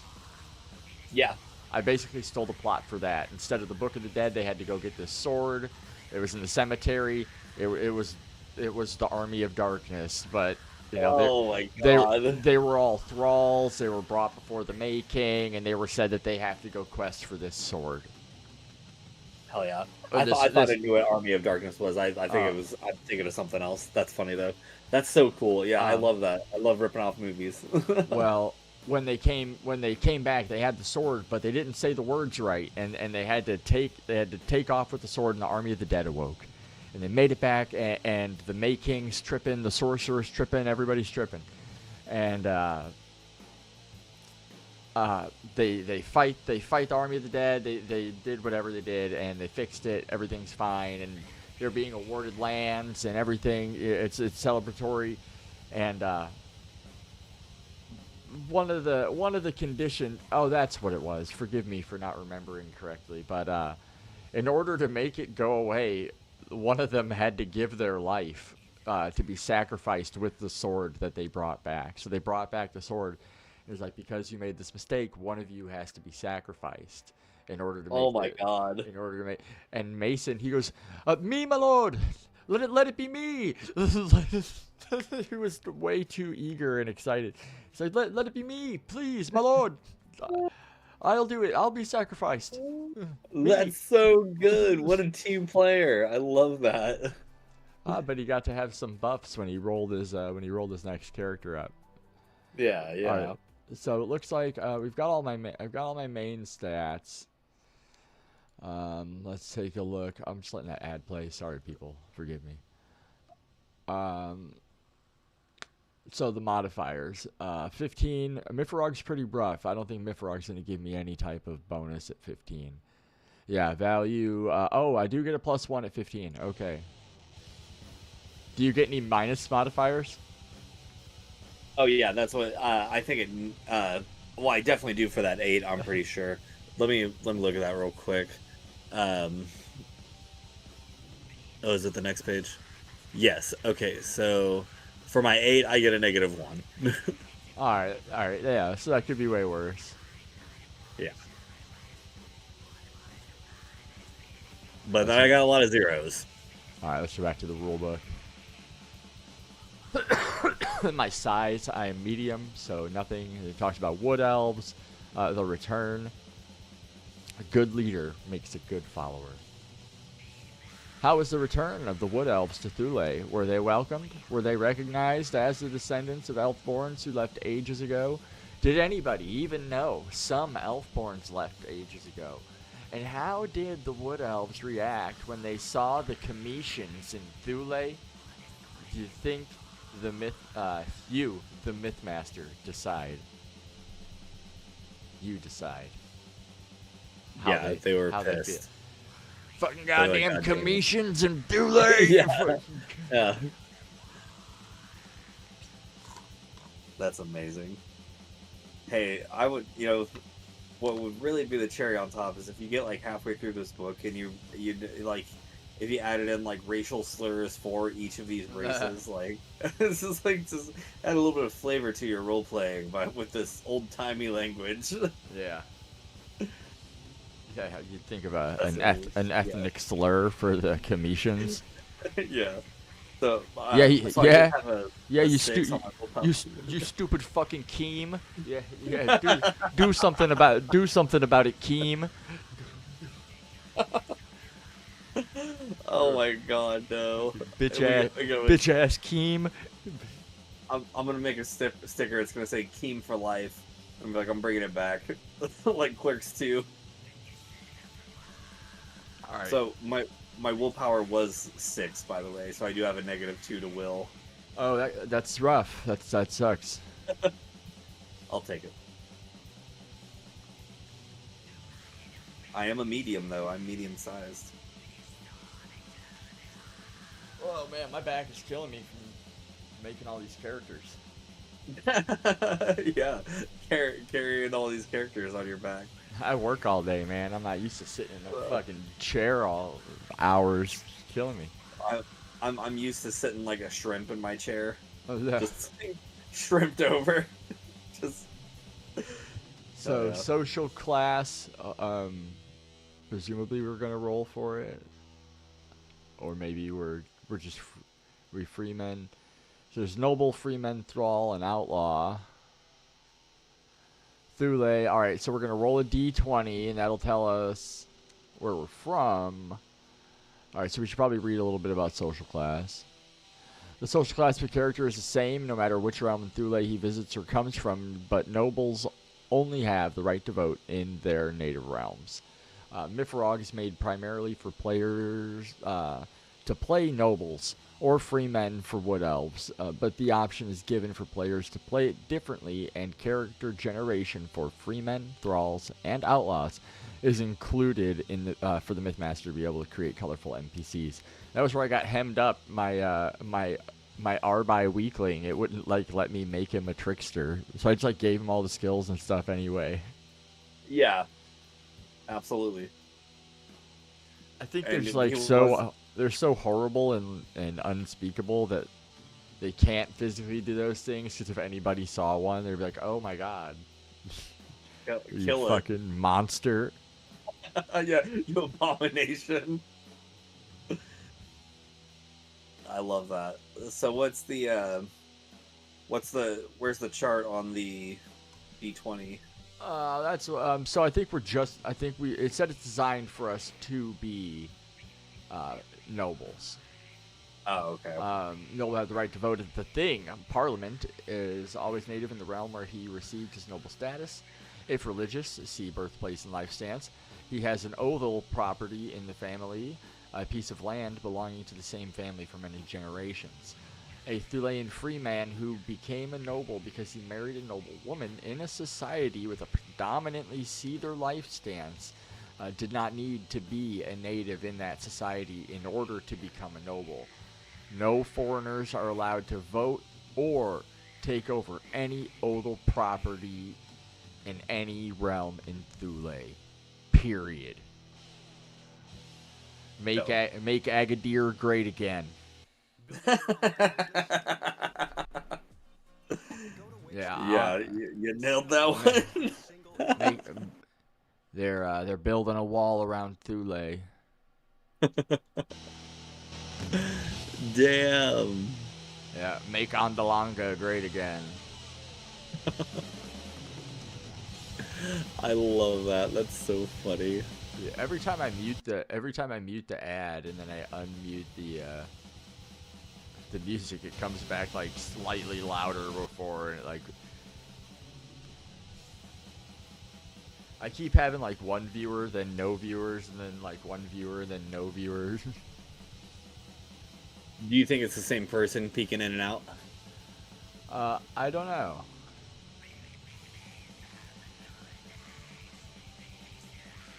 My girlfriend made a Twitch just so she could get on there and tell me how nice my beard looked. I was so happy about that. Oh, no Because way. Levi had been heckling me. Oh, that's so nice. Oh, here's the chat. I lost the fucking chat. I didn't know where it went. All right. So yeah, no foreigners are allowed to ever vote or take over an oathal property in any realm in Thule. Period. Get them out. Make Agadir great again. Make Andalanga great again. MAGA. People all over Thule are saying it. Yeah. Gotta build the wall. No more commissions. So yeah, a free man. What's up? What'd you see? The justice system. The land of Thule justice. I want to see that so bad. I want to see the law, like, the repercussions for committing certain crimes. Yeah, dude, if you're gay, you get fucking beheaded and thrown in the bog. That's wild.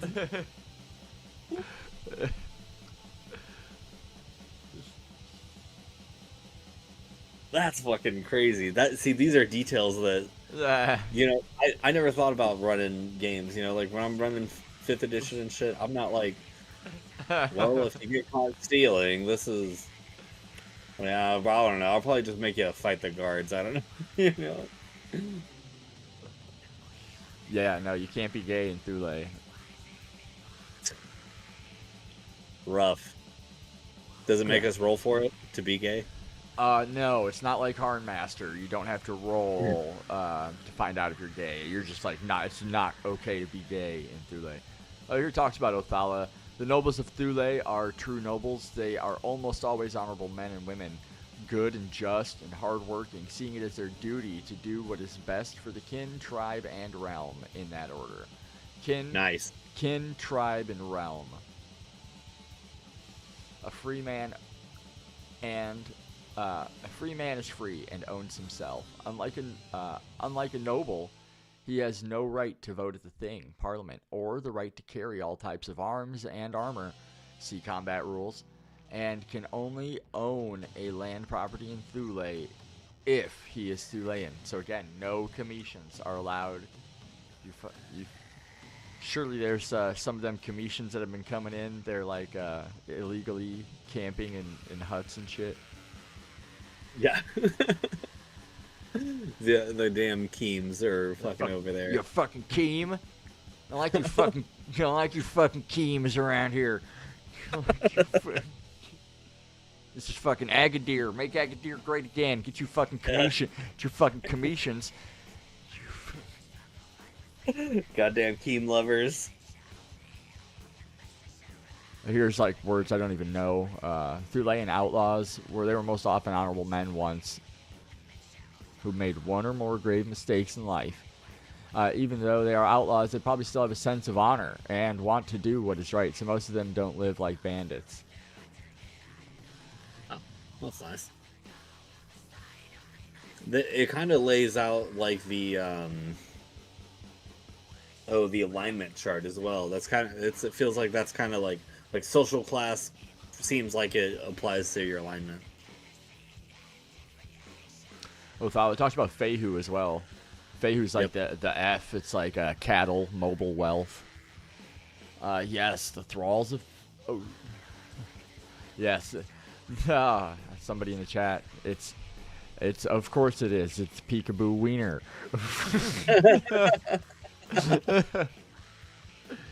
Shout out.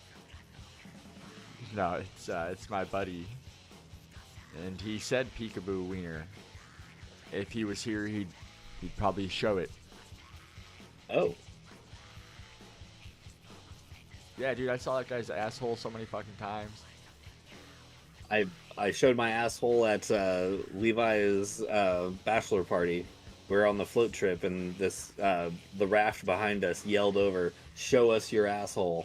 And so I stood up and I spread my cheeks, and then they were like, I almost died from this too because I can't swim. So they threw the beads to me, and I didn't want them, but they made me go get them, and I got swept away by the stream. Like it just took me. I was like, oh, I'm gone. This is where I die. No, and thank God one of my buddies saved my life. Nobody's ever seen my asshole, bro. I've never showed it to anyone, and I don't really plan to. No, it's one of those things it's like having kids. You never thought you'd have to say this, and then you do. It's like one day you might have to show your asshole. So. Well, I guess I have. You know what? I don't want to talk about it, but you don't have to. Well, I've definitely been to the joint, and they want to take a look. Yeah. I mean, that's for science and medical reasons and stuff like that. That don't even count. Seth in the chat said mine looks like a 4-tone box Chevy. Okay. 4-ton box Chevy. Yeah. Spread cheeks, not hate in the chat. All right. Yeah. All right. So votes for the security of the tribe, spears and horses. So we're just going to be noble, and I'll go ahead and pull up the character sheet and type that in now, or unless I already did. Social class.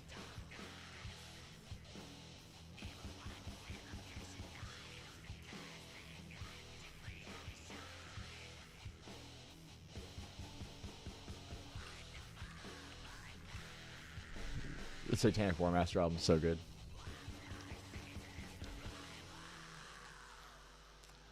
All right, so I got Noble documented.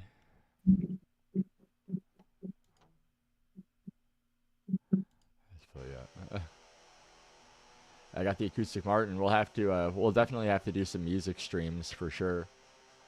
I want to know what the latency is on this. Like, if you're like 1, 2, 3, and then we kick in, is it gonna be synced up or is it gonna be? No, that would be a nightmare. Yeah.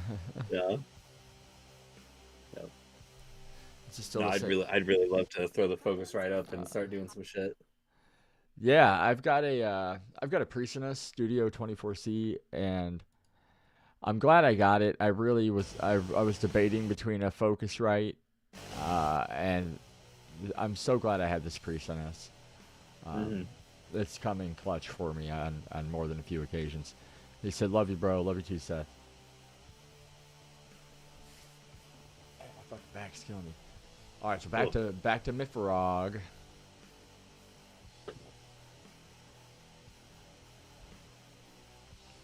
So we did the social class. It's just talking about different runes, voting, elfborn, savages. So you might be interested to read here on page 12 about savages, question mark.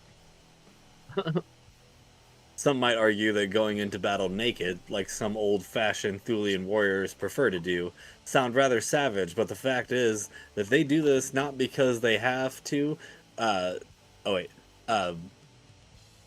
they have no or can not make proper armor, but because they wish to express their contempt for death, their courage and their self-sacrificial will. There is no greater honor for men than death on a battlefield, so why fear it? So, if you want that +1 to your next character, get butt-ass naked before you die. Surely it also like fucked with their heads. You know, you see YouTube pranks like that where dudes will like get butt naked before they're about to fight somebody, and people don't want to fight anymore because they don't want to fight some butt-ass naked guy. Mm-hmm. Yep. There was a comedian that ran with that. He was like, I ain't never lost a fight. Trouble starts brewing, fucking gone. Either that or I just get butt-ass naked because nobody wants to fight the naked guy. That's hilarious. Oh. So yeah, it's definitely. But it says why fear death, but surely it's a good idea to protect yourself. Right. I would think that protecting yourself would be a smart idea. Stamina of the Ancient Man. Ancient Man was in much better physical condition. We have birthplaces and life stances. Based on the character's birthplace, the life stance can find his character's life stance by casting a d6. See the next page. If the Mythmaster chooses, he can let the player freely pick his character's birthplace and life stance. Now, let's definitely roll for it. That'll always be the way on cuck-free RPG. So this is the next page. Roll a d6 for Thulian. Alright, so we gotta roll a d20 to see the birthplace. And then what? A d6 for our life stance. 12 and 2. I got an 18. And a 3. 18, Truskenia, the Tower Gate. And 3, Asatru. Cool. Right. So Trosken let's try to remember that one. Where's my birthplace? Is that my tribe? That's not my tribe, is it? No, my birthplace is Trosken.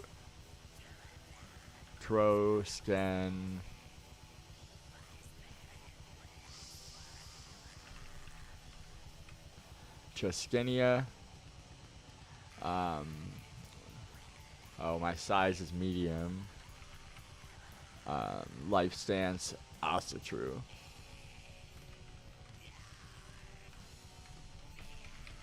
And that's like belief in the gods. Asatru is, do you believe in Odin, Thor, Tyr?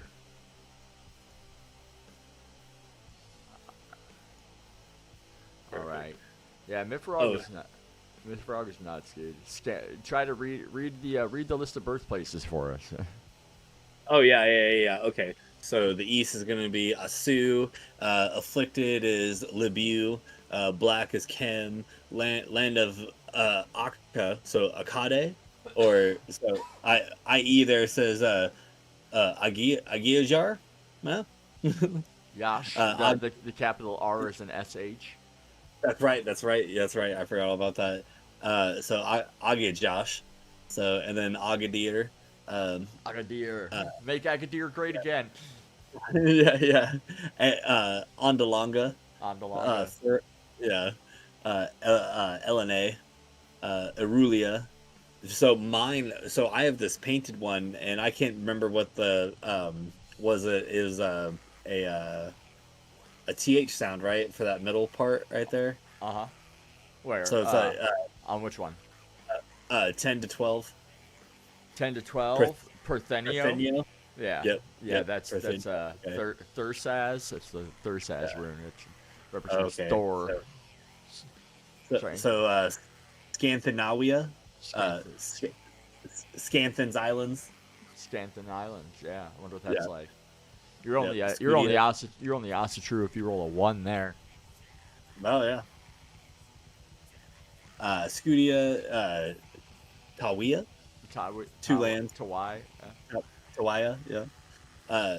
And then Toroskenia. Shout out to my hometown. Yeah, there you go. Yeah, and then Halflon, and then yep, and then Cassidy 20 normally as Epithulian. Did you did you roll for your birthplace?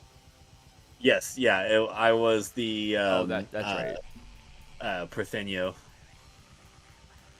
and then also Asatru as well. Cool. So this talks about Asatru. The belief in the deities is also referred to as the religious life stance, and men with this life stance are religious. The religious man believes in deities that control all the forces in the world, and that you can influence these forces through prayer, sacrifice, serving the sympathetic deities. And then there's Cedar. That's more like traditional, and I think that's how you're going to be a wizard or something like that. Yeah, you can become a sorcerer. You can't become a bard, a bacchante, a ranger, a berserk, a valkyrie. Because of his traditional life stance and respect for the spirits of nature, he knows more about sorcery and routinely takes measures to protect himself from unsympathetic sorcery. And because of this, gets a +1 mod to the skill Fortitude. Alright. So we've got cultural backgrounds and age and talents coming up. We're going to be trained in a few skills depending on where we're from. Live NFL games all season long on a variety of networks and NFL Sunday tickets. So crafts, melee, and singing for me. Alright, I'm in Truskenia. And these are going to be your character. No, they're not. They're your character role skills will come later. You are trained in acting, social skills, and world lore. Let's pull up the character sheet. And we are acting, social skills, world lore. Acting. Where's social skills and world lore. Crafts, melee, and singing. I always appreciated like the trained and untrained skills. Yeah, it's like being proficient. Yeah, it was a cool system. Trained, untrained, and then you've got your character role skills. I'm super curious about Harnmaster, about like all the. Why do I have a +5? Why does my intelligence have a +5? I think that should it's supposed to be a +1. Level, that'll be level 1. We don't have character roles yet, and I don't have a tribe, and we're about to figure out our ages. Alright, so let's go back to the rulebook. Ages? I'm on page 14 still. Okay. So it's talking about birthplaces. And now the age. So as a native, we are going to be 15 plus D3, which is D6 divided by 3.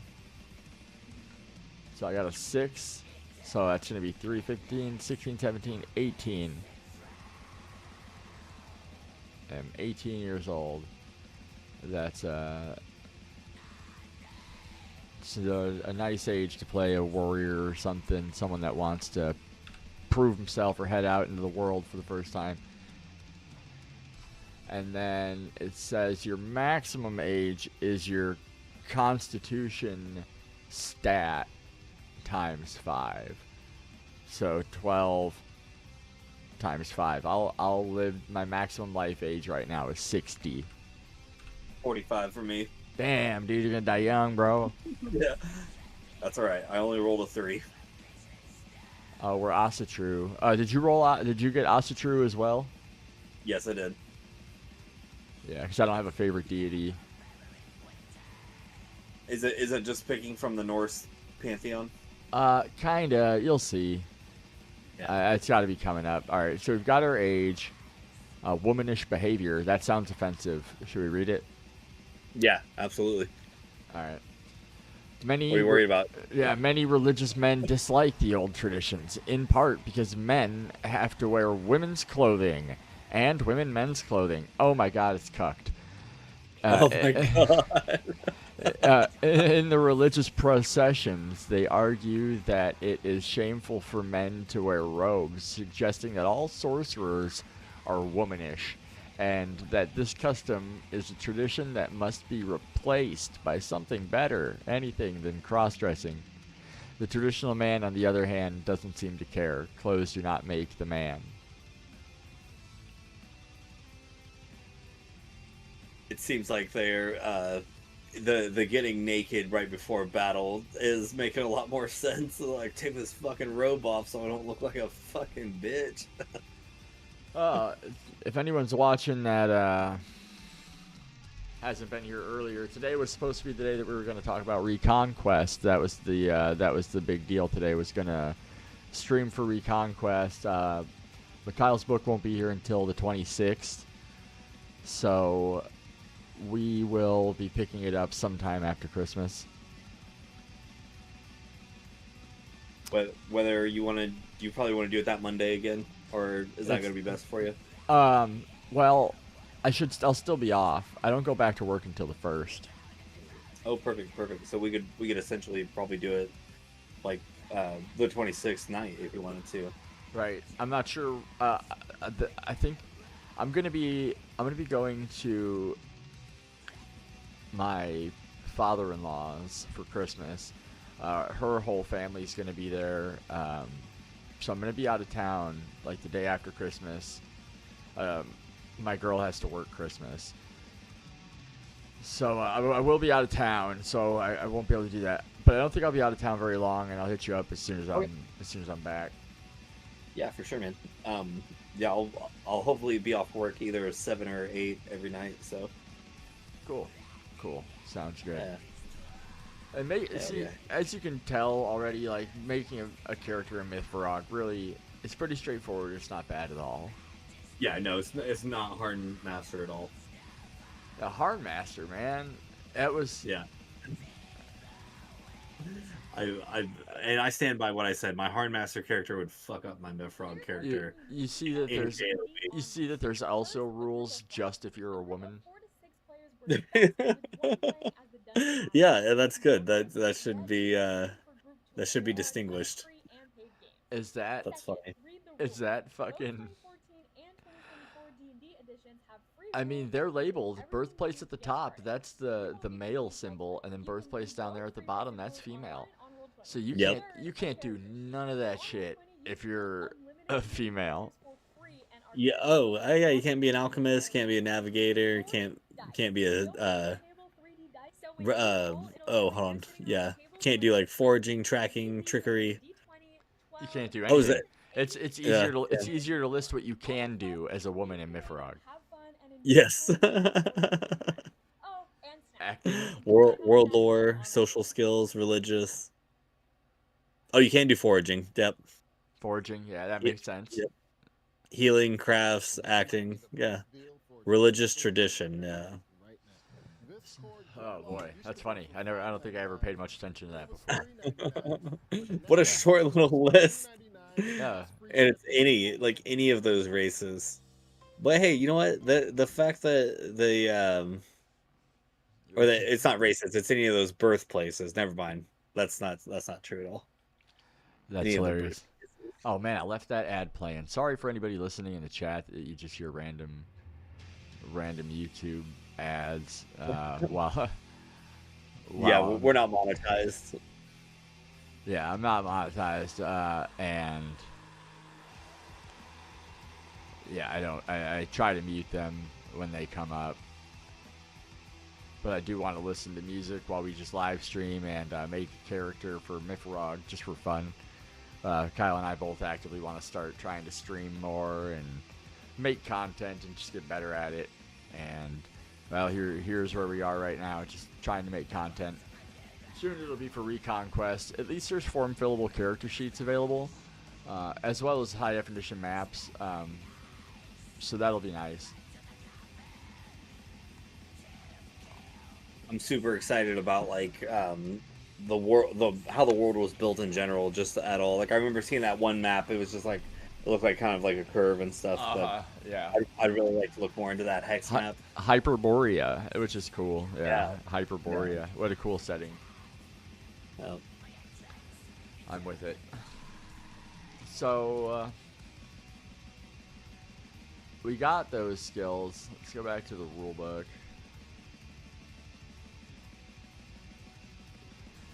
Yeah, and shout out to anybody watching. It says that there's 2 viewers, so if there is, thanks for watching while we make MYFAROG 2.6 characters.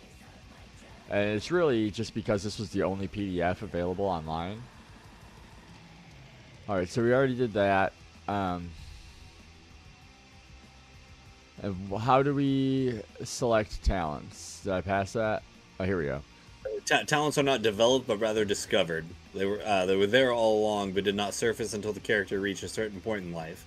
Each talent can only be chosen once. Some talents require that the character already has a certain other talent, and this can be found under prerequisites. So we're gonna, talent.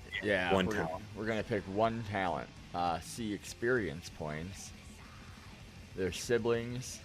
We could be brothers if you wanted to be. Always. Alright, so we're going to start with one talent that doesn't need a prerequisite. I haven't really put any thought into who this character is. His stats are pretty good. What's Polyhemian? Let's find that. So +1 to flute playing, lyre playing, poetry, and singing. Oh, nice. This Makes game, you like a bard, pretty much. Yeah. This game this game takes what do you call it? Inspiration. No, when we go to pick our character class or character role rather. Is that thing on here?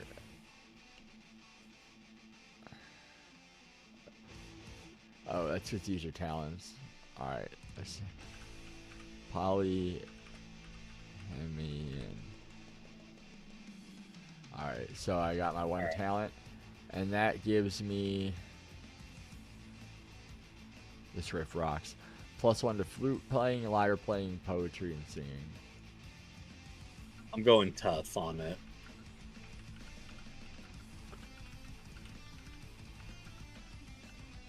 What's up, baby? Yeah.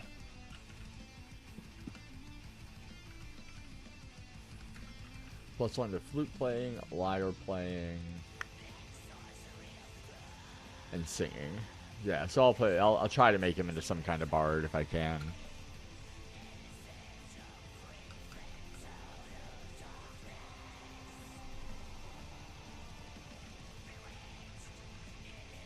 Electrical and physical toughness and poison resistance.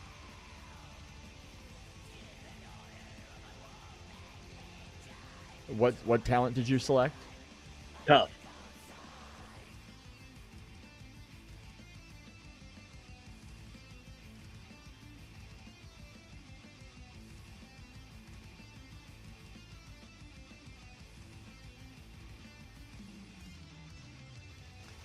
Yeah, we are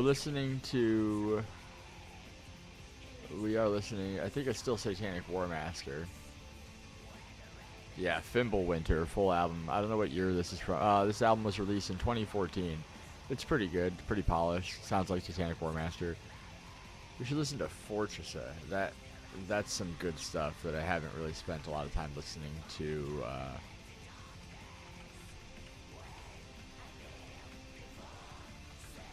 I haven't spent a lot of time listening to recently, but I really did get into them several years back. They kick ass. This album's theme's Pour La Rebellion. They're French. Yeah, these guys kick ass.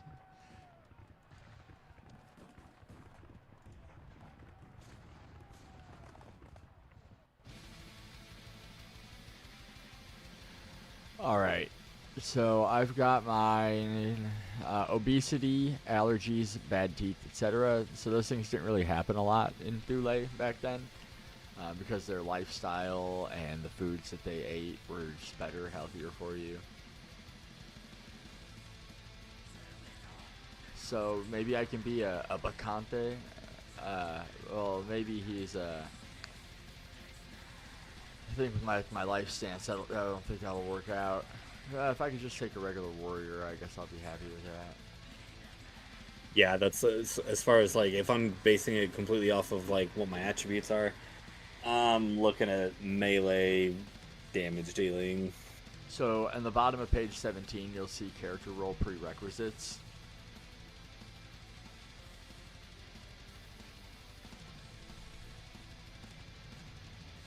This riff is so good. God, this album rules.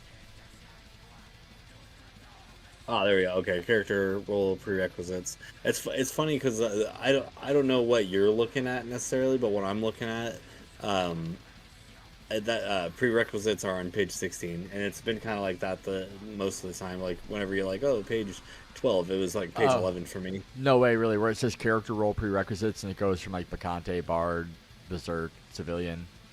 Yep. Menad, Ranger, Sorcerer, Stalker, Trickster, Valkyrie, Warrior, Wood Elf.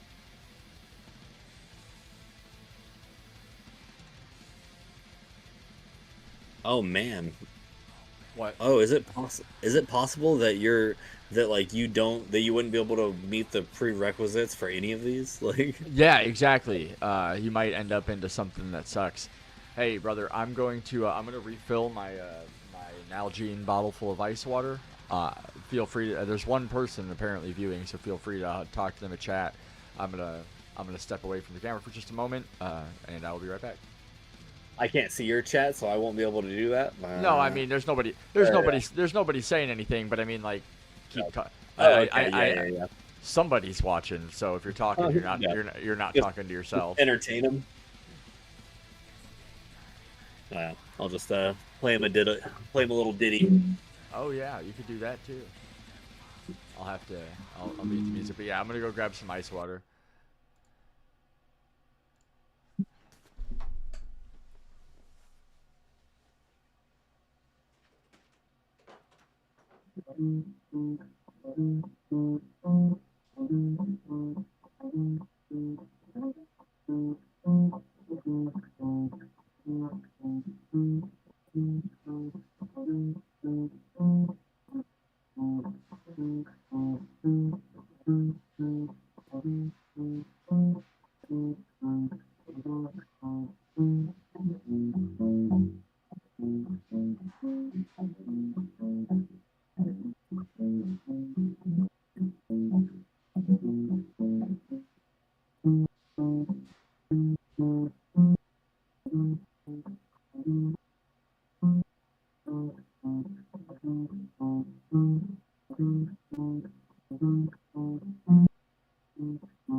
That's all I got. I don't know.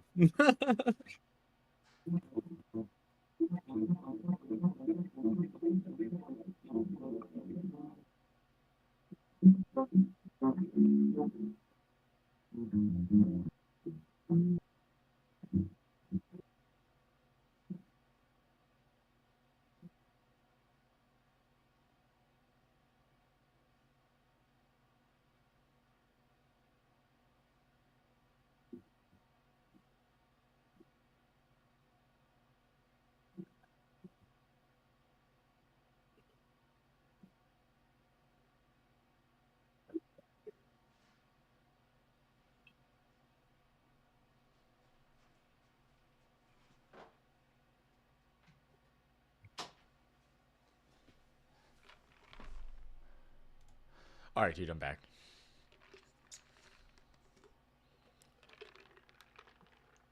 I ran out of songs to play quick. I heard you though. I had my headphones are connected via Bluetooth. I heard you play. That's funny. I was like, all right, he's holding it down. I'll put this Fortress album back on. All right, back to the rulebook.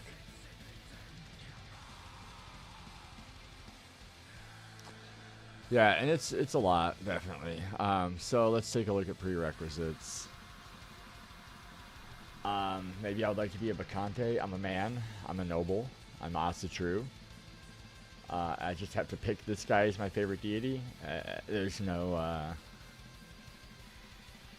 my charisma. Yeah, I might not be able to do that.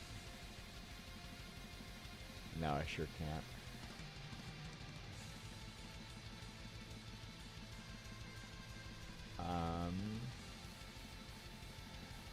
Nine. I can. Oh, what does it want for a constitution for warrior? 9. Okay, I can do that. I can make that happen. I got a 12.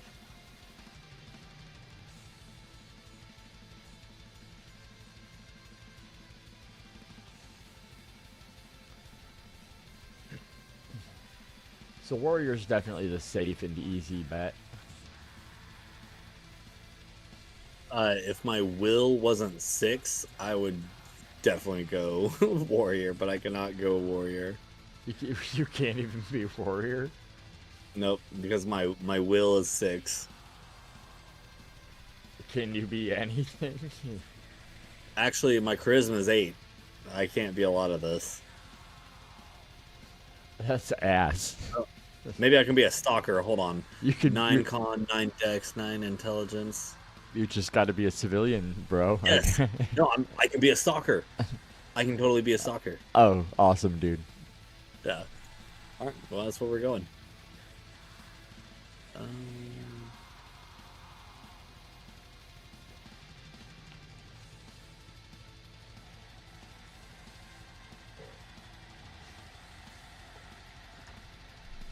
All right, so I picked warrior,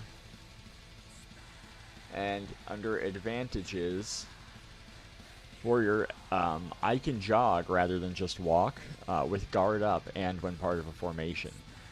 Can charge, can attack with very long-reaching weapons from the second line of a column or square formation, made up only of legionaries, warriors, or berserks.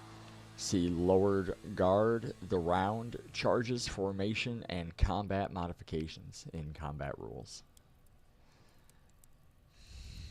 That's a lot. Yeah, that's man. A warrior would have been so nice. Stalker. So traveling is easier for him. Sea traveler and survival. The land of Thule. Level 5, a stalker with a positive intelligence, and everyone in his party travels slightly faster than others do when traveling in marshlands, in the bog, forest or mountains, mountainous terrain. See the skill of navigation. 15, a stalker with positive charisma can have his own scout band with a number of dedicated stalkers account. Wow, yeah, that's boring. Dang it. That's okay. At least you got That's some. right. At least you got something. At least you didn't have Yeah, to be. At least you didn't have to be civilian. Yeah, a noble civilian. Yeah, that's good. That's Yeah. ain't no shame in that. At least you're not a fucking dirt. At least you're not a dirty chem. Yeah, could be a keem. Yeah, you're right. You're right. It could have been worse. You fucking. That's kind of been. That's kind of been the theme, though. Is it could have been. I love that though. That's so great. Okay, all right. With that being said, what was that? I took tough, so +1 electrical and physical toughness. So I need to add that to my sheet right here.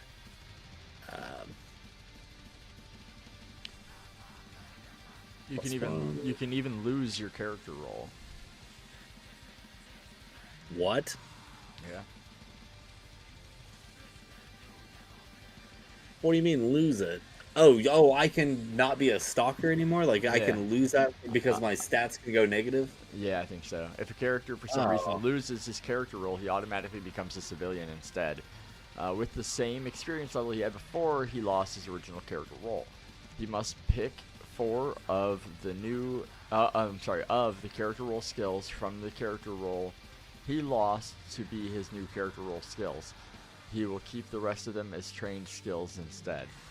A character losing his role solely because he no longer is noble, a prerequisite for some roles, will regain his lost role if he manages to regain his noble social class. Oh, nice.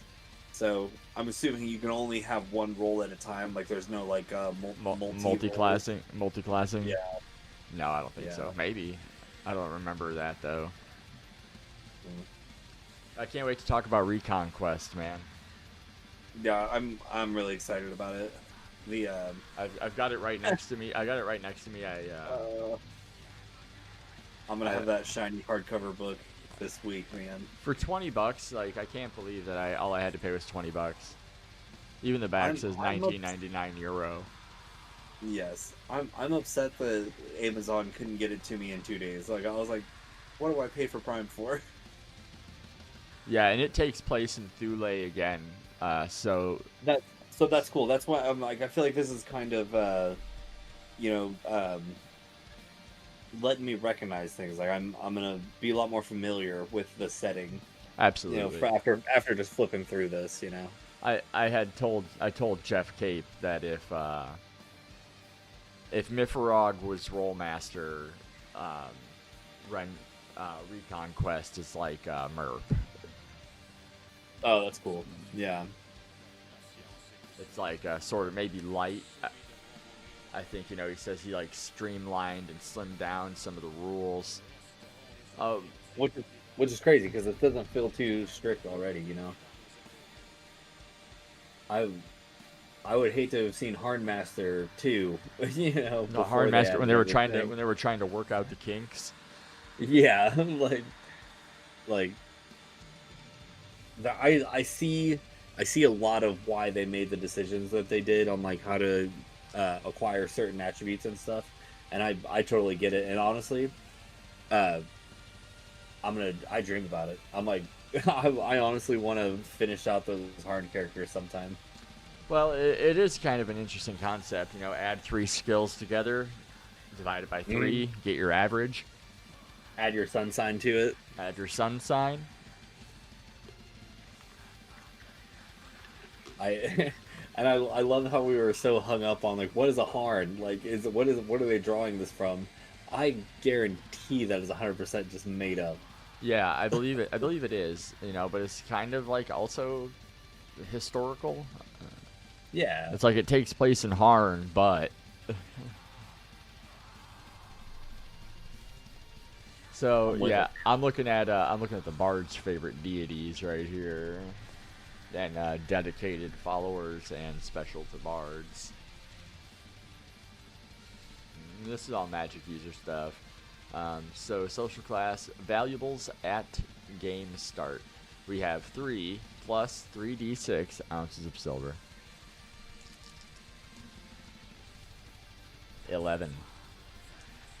You said 3d6? Oh no, I rolled 11, 12, 13, 14. So I have 14 ounces of silver.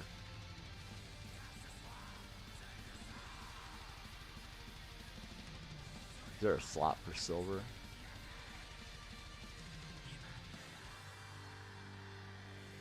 Notes, favorite points. Oh, I do have this. A third sheet too. I forget about that one. In pouch. See, your pouch can hold 32 ounces. Okay, yeah. But do they only have the one? Hold on. Oh, I'm not. Oh, here you are. Okay. So silver is the only currency.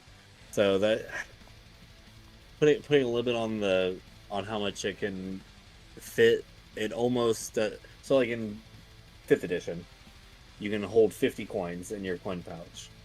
Be it 50 copper, 50 electrum, 50 silver, 50 platinum, 50 gold. Kind of. Yeah. Okay. Yeah, I see it. So you kind of strategize how you're going to carry money. Yep. Yeah. So I can always turn your copper in for silver, silver in for electrum in for platinum or for gold, and then gold for platinum. That's awesome. Yeah. Oh, so I see here they put orichalcum in the this materials specialty list right here. Yeah, orichalcum. Yeah. Yep. I think wizards have to put that in the end of their staff in MYFAROG. They have to have like orichalcum in the tip of their staff to be able to manipulate the spirits of nature to do things for them. That's cool. Yeah, I just well, it wasn't too long ago. I finally watched oh, what was it? One of the Marvel movies, but maybe it was.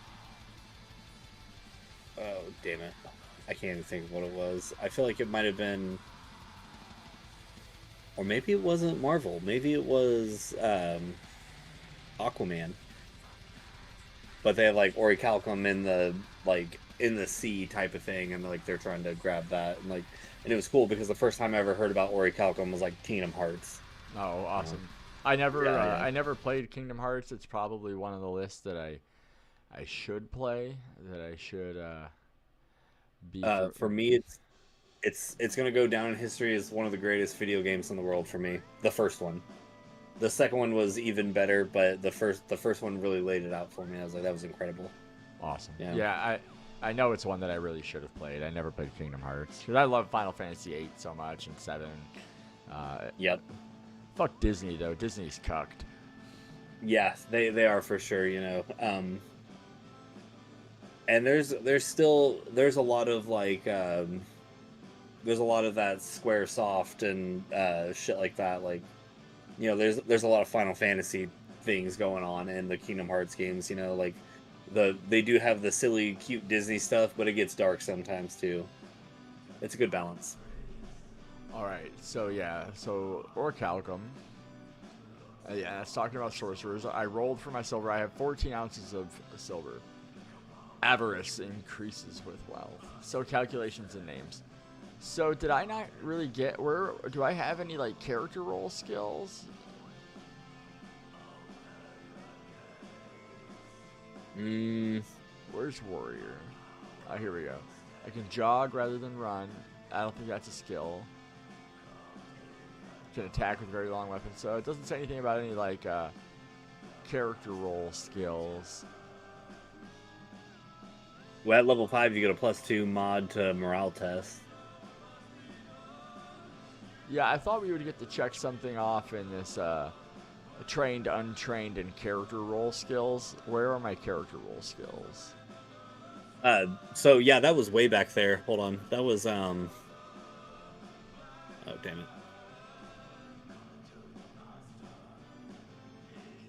So your birthplace is going to give you trained in 2 of the following skills. But that's trained because there's trained, untrained, and character role. Character role skills, the CR, that's what you get from like being a warrior. Okay.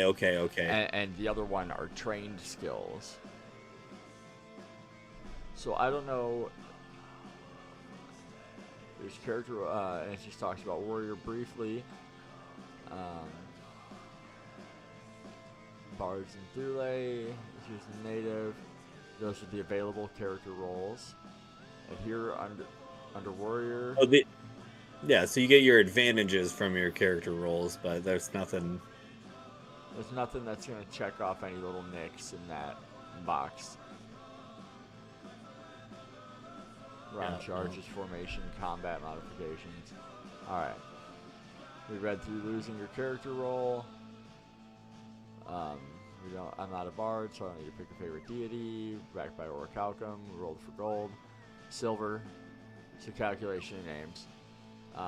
See also health points and 2-hit and damage resolution combat rules, and skill stamina. So you can see it's a lot. Oh, right here, skills. It might be page 22 for you. Okay, absolutely. Absolutely. So I'm going to get acrobatics, melee, missile. So let's go ahead and check those off. Let's find, and those are character roles. So acrobatics, melee, missile, and what else? Acrobatics, melee, missile, riding, seamanship, and stamina.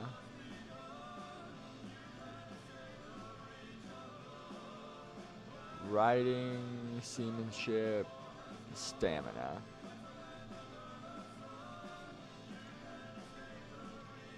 So is each X trained or untrained, or what is this? That's your character role. Like, if look at the character sheet, in the skill boxes, you'll see U, that's untrained. T is trained. And that's what we got from our birthplace, is T for trained. And then the CR, Okay. that's character role, and that's what you're going to check off for the skills of your class. Oh, okay. So I'm gonna have acrobatics, climbing, dodging's not available, navigation. Okay, so yeah, all the So same. check those off in the CR boxes.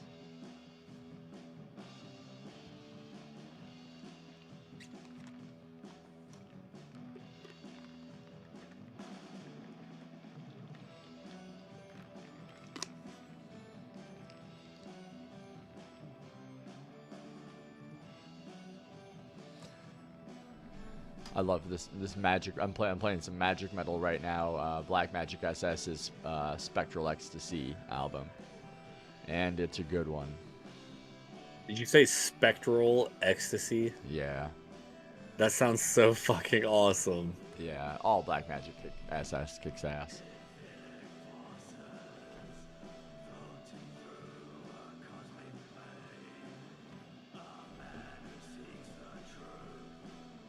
All right, so let's go back to the rule book.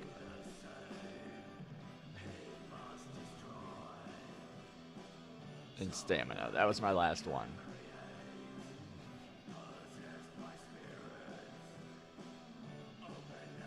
All right, I think I got those.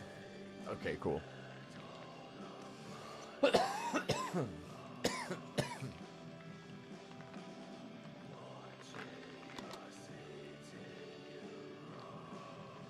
Yeah, Black Magic SS rocks.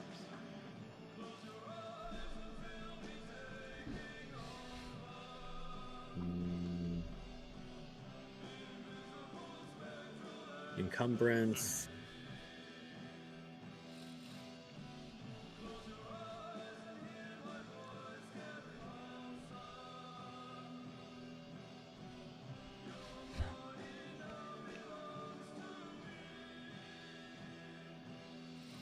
Yeah, this is crazy. We're live streaming MYFAROG 2.6. This was like, I was so obsessed with it, bro. Yeah, I can see why. It's got a lot of really cool shit in it. Yeah, and we had a really great community then, too. There was a lot of people that just wanted to gather and hangouts, chats. There'd be a bunch of us just in there talking about MYFAROG, talking about other things, shit from all over the world. Yeah.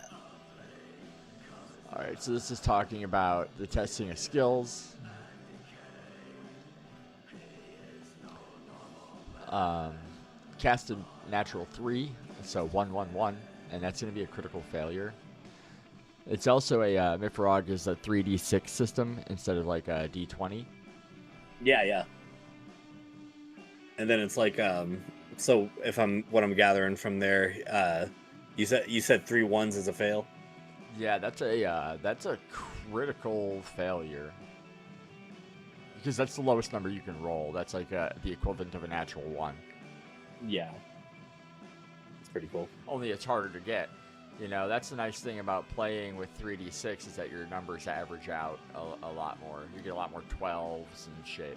There's only one way to make 18. There's only one way to make 3. Same with 17. So they average a lot better. So it's a lot more rare to have that critical failure. Whereas on a d20, it's just random every time. Yep.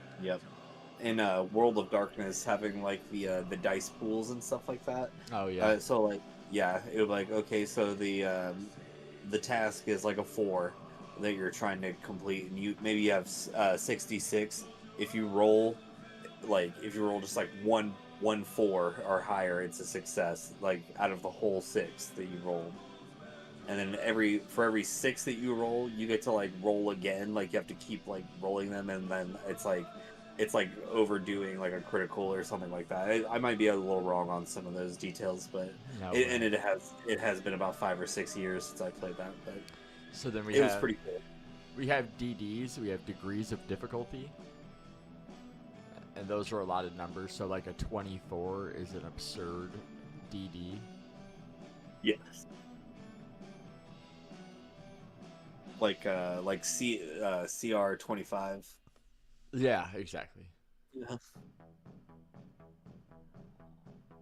It's talking about like your basic equipment and armor. You can still only carry a light load. If you also carry a sack, holding is at least 1/6 of its capacity. Yeah, MYFAROG 2.6 was awesome. This was good memories. And here's the information for your loads. Oh man, I skipped ahead to this modifications for alchemy. Uh-huh. This is pretty cool. So +3, the potion will expire after 1d6 decades. That's the. Oh yeah. Oh, +3. The potion will expire after D6 decades, and then century and millennia.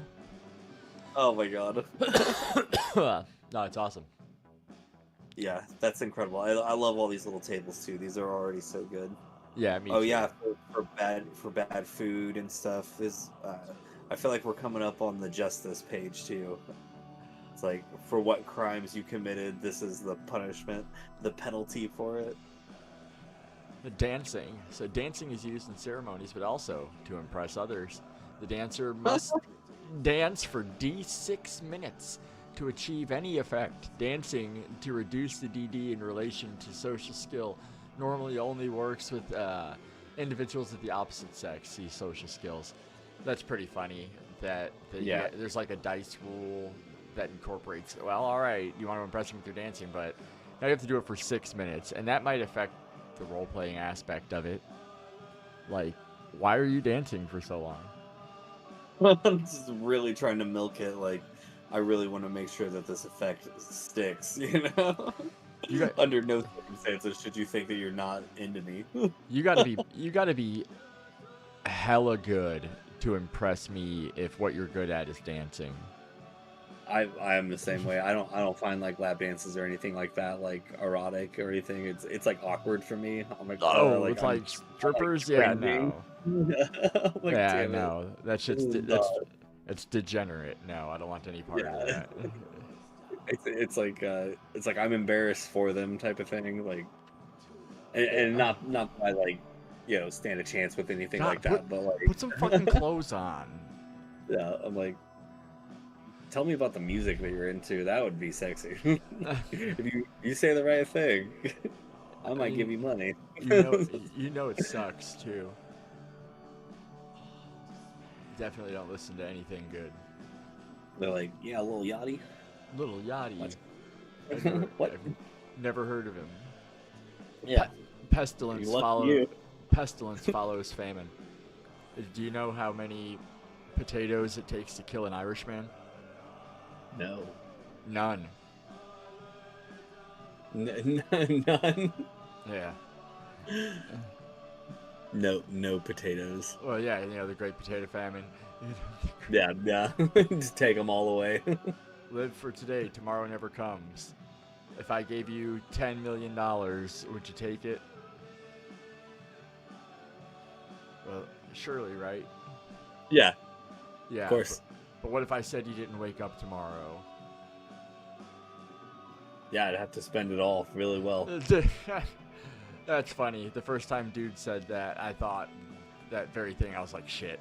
Like, what, until I go to sleep? Or I could buy a lot of dope with $10 million. Yeah. I'm gonna be up for a little while before I gotta go out. And then I'm gonna, I'd be wearing a Deadpool costume the whole time. Do enough dope to stay awake for 2 weeks. He's trying to get me. I made a deal for my soul. I gotta hide. Oh, that needs to be Crank 4. Like, Crank 4 needs to come out. That needs to be the plot. Oh, Crank, dude. Jason Statham. He's the man. Yes, I love those movies so much. Yeah, I like fucking Jason. Chester Bennington was in one of them. I like Liam Neeson a lot too. Oh yeah, dude. I love the first Taken movie. I didn't watch the third one, but and then the second one, I was like, it's kind of the same plot, sort of. But yeah, I really like that first one, and I almost watched a Walk Among the Tombstones yesterday. Nice. So there's a lot of stuff. I'm around 28, and this is all like enchantments and stuff. I'm hitting drowning, faster healing. Yeah, it's all D6 rounds or some sort of math or percentage equation. Yeah. Modifications for trickery. Make a nut disappear. I had a girlfriend like that one. Yeah. Made a nut disappear. Yeah, that was good. Okay.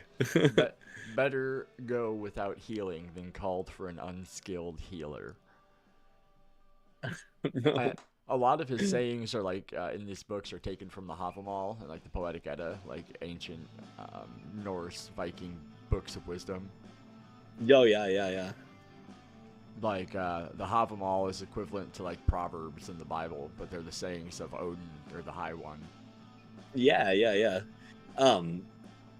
Hearing you say that made me think of Nefertofel. Did you ever? Oh yeah, the Viking chess game. Yeah. Yeah. You can get that on mobile. There's like a mobile version of it. I lived with a guy a while back, and his uncle had given him a Nefertofel set. And that's so fucking cool. Yeah.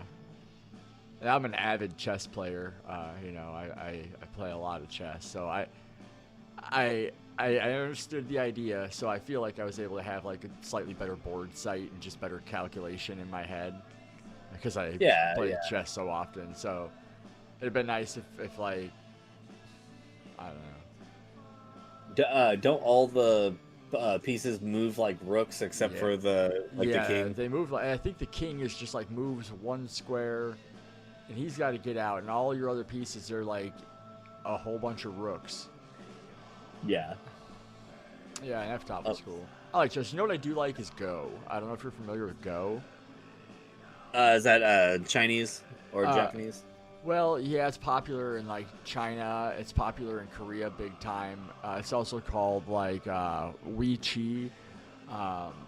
It's called. It's got a few different names. Go is pretty popular though. Baduk, I think is what they call it in Korea. Baduk. There's black and white stones, and you place them on a grid. It looks kind of. Yeah. It looks kind of like Othello. If you know what Othello is, it kind of looks like that. Yep. And it's one of my favorite. It's one of my favorite games. I respect it as much as I respect chess. That's cool. This Black Magic. This Black Magic SS album rips. Just shredding. It's so good. Yeah. I've had one consistent viewer, whoever you are. Shout out to you.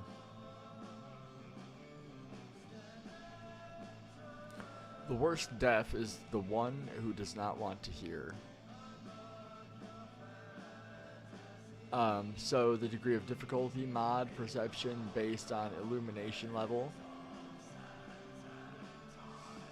These are just descriptions of our skills and stuff.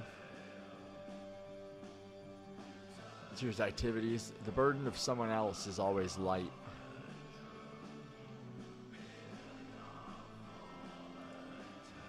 The next page it does the like oh damn it.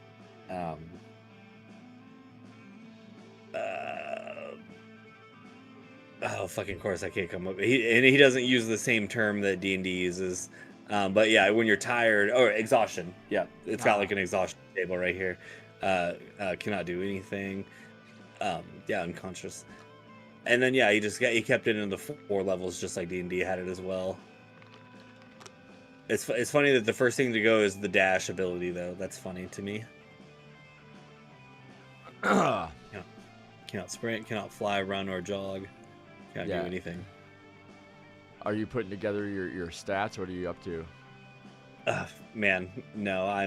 I was flipping through all the tables just looking at that. So there's other thing. So your stamina points, like if you just look at the sheet will tell you a lot too. Right. Let me go ahead and pull up the sheet. And if you notice, under languages known there, you'll see stamina points.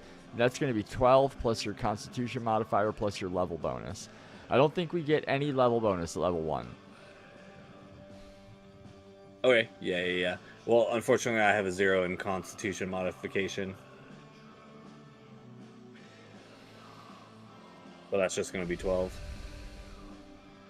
And you'll see the way character roll and training skills are calculated different. Character roll, skills mod, and then level.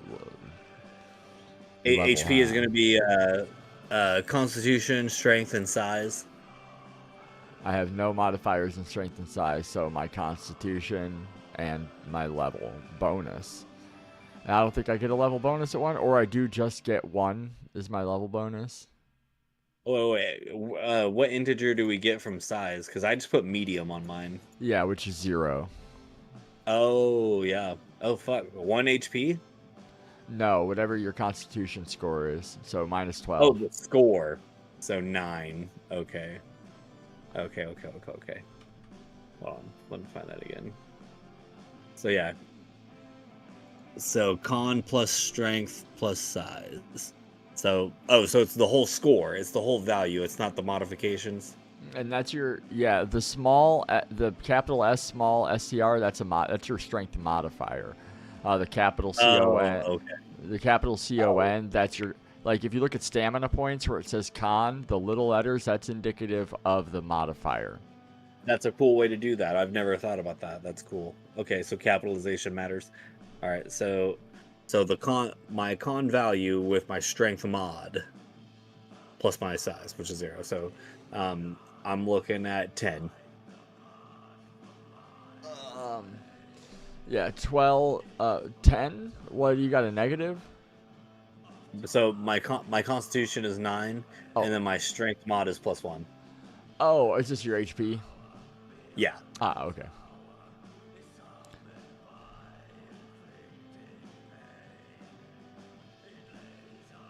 Con plus racial mod. Which we don't have any. Oh, yeah.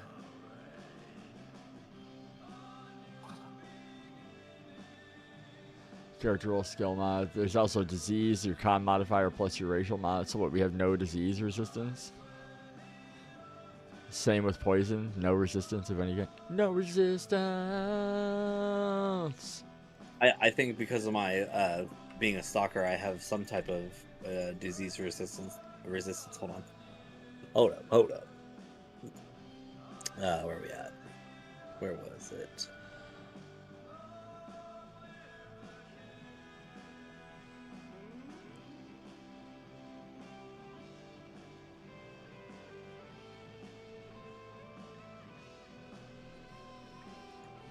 Yeah, but I've done this before, so I guess like I know what I'm in for. But it's Right. it's definitely a better experience than Harn Master. We were getting somewhere. That was 3 hours of non-stop character making. We only got halfway through the page, through the front. Yeah, I can't believe how rough that was. I mean, we're coming in on 3 hours on this video, but we spent a lot of time talking about things and BSing, which is great. Oh yeah, absolutely. Yeah, I had a great time with that. Speaking of that, yeah, my fucking eyes are getting so droopy, man. All right, yeah. Let's wrap it up. I had a good time, and don't forget to save your save the character sheet with changes. All right, I got the character sheet saved. I had a good time. Thanks for doing this with me. I hope you have a Merry Christmas. I'm sure I'll talk to you between now and then. Yeah, man, for sure. All right. You guys be safe and enjoy your night. All right, take care.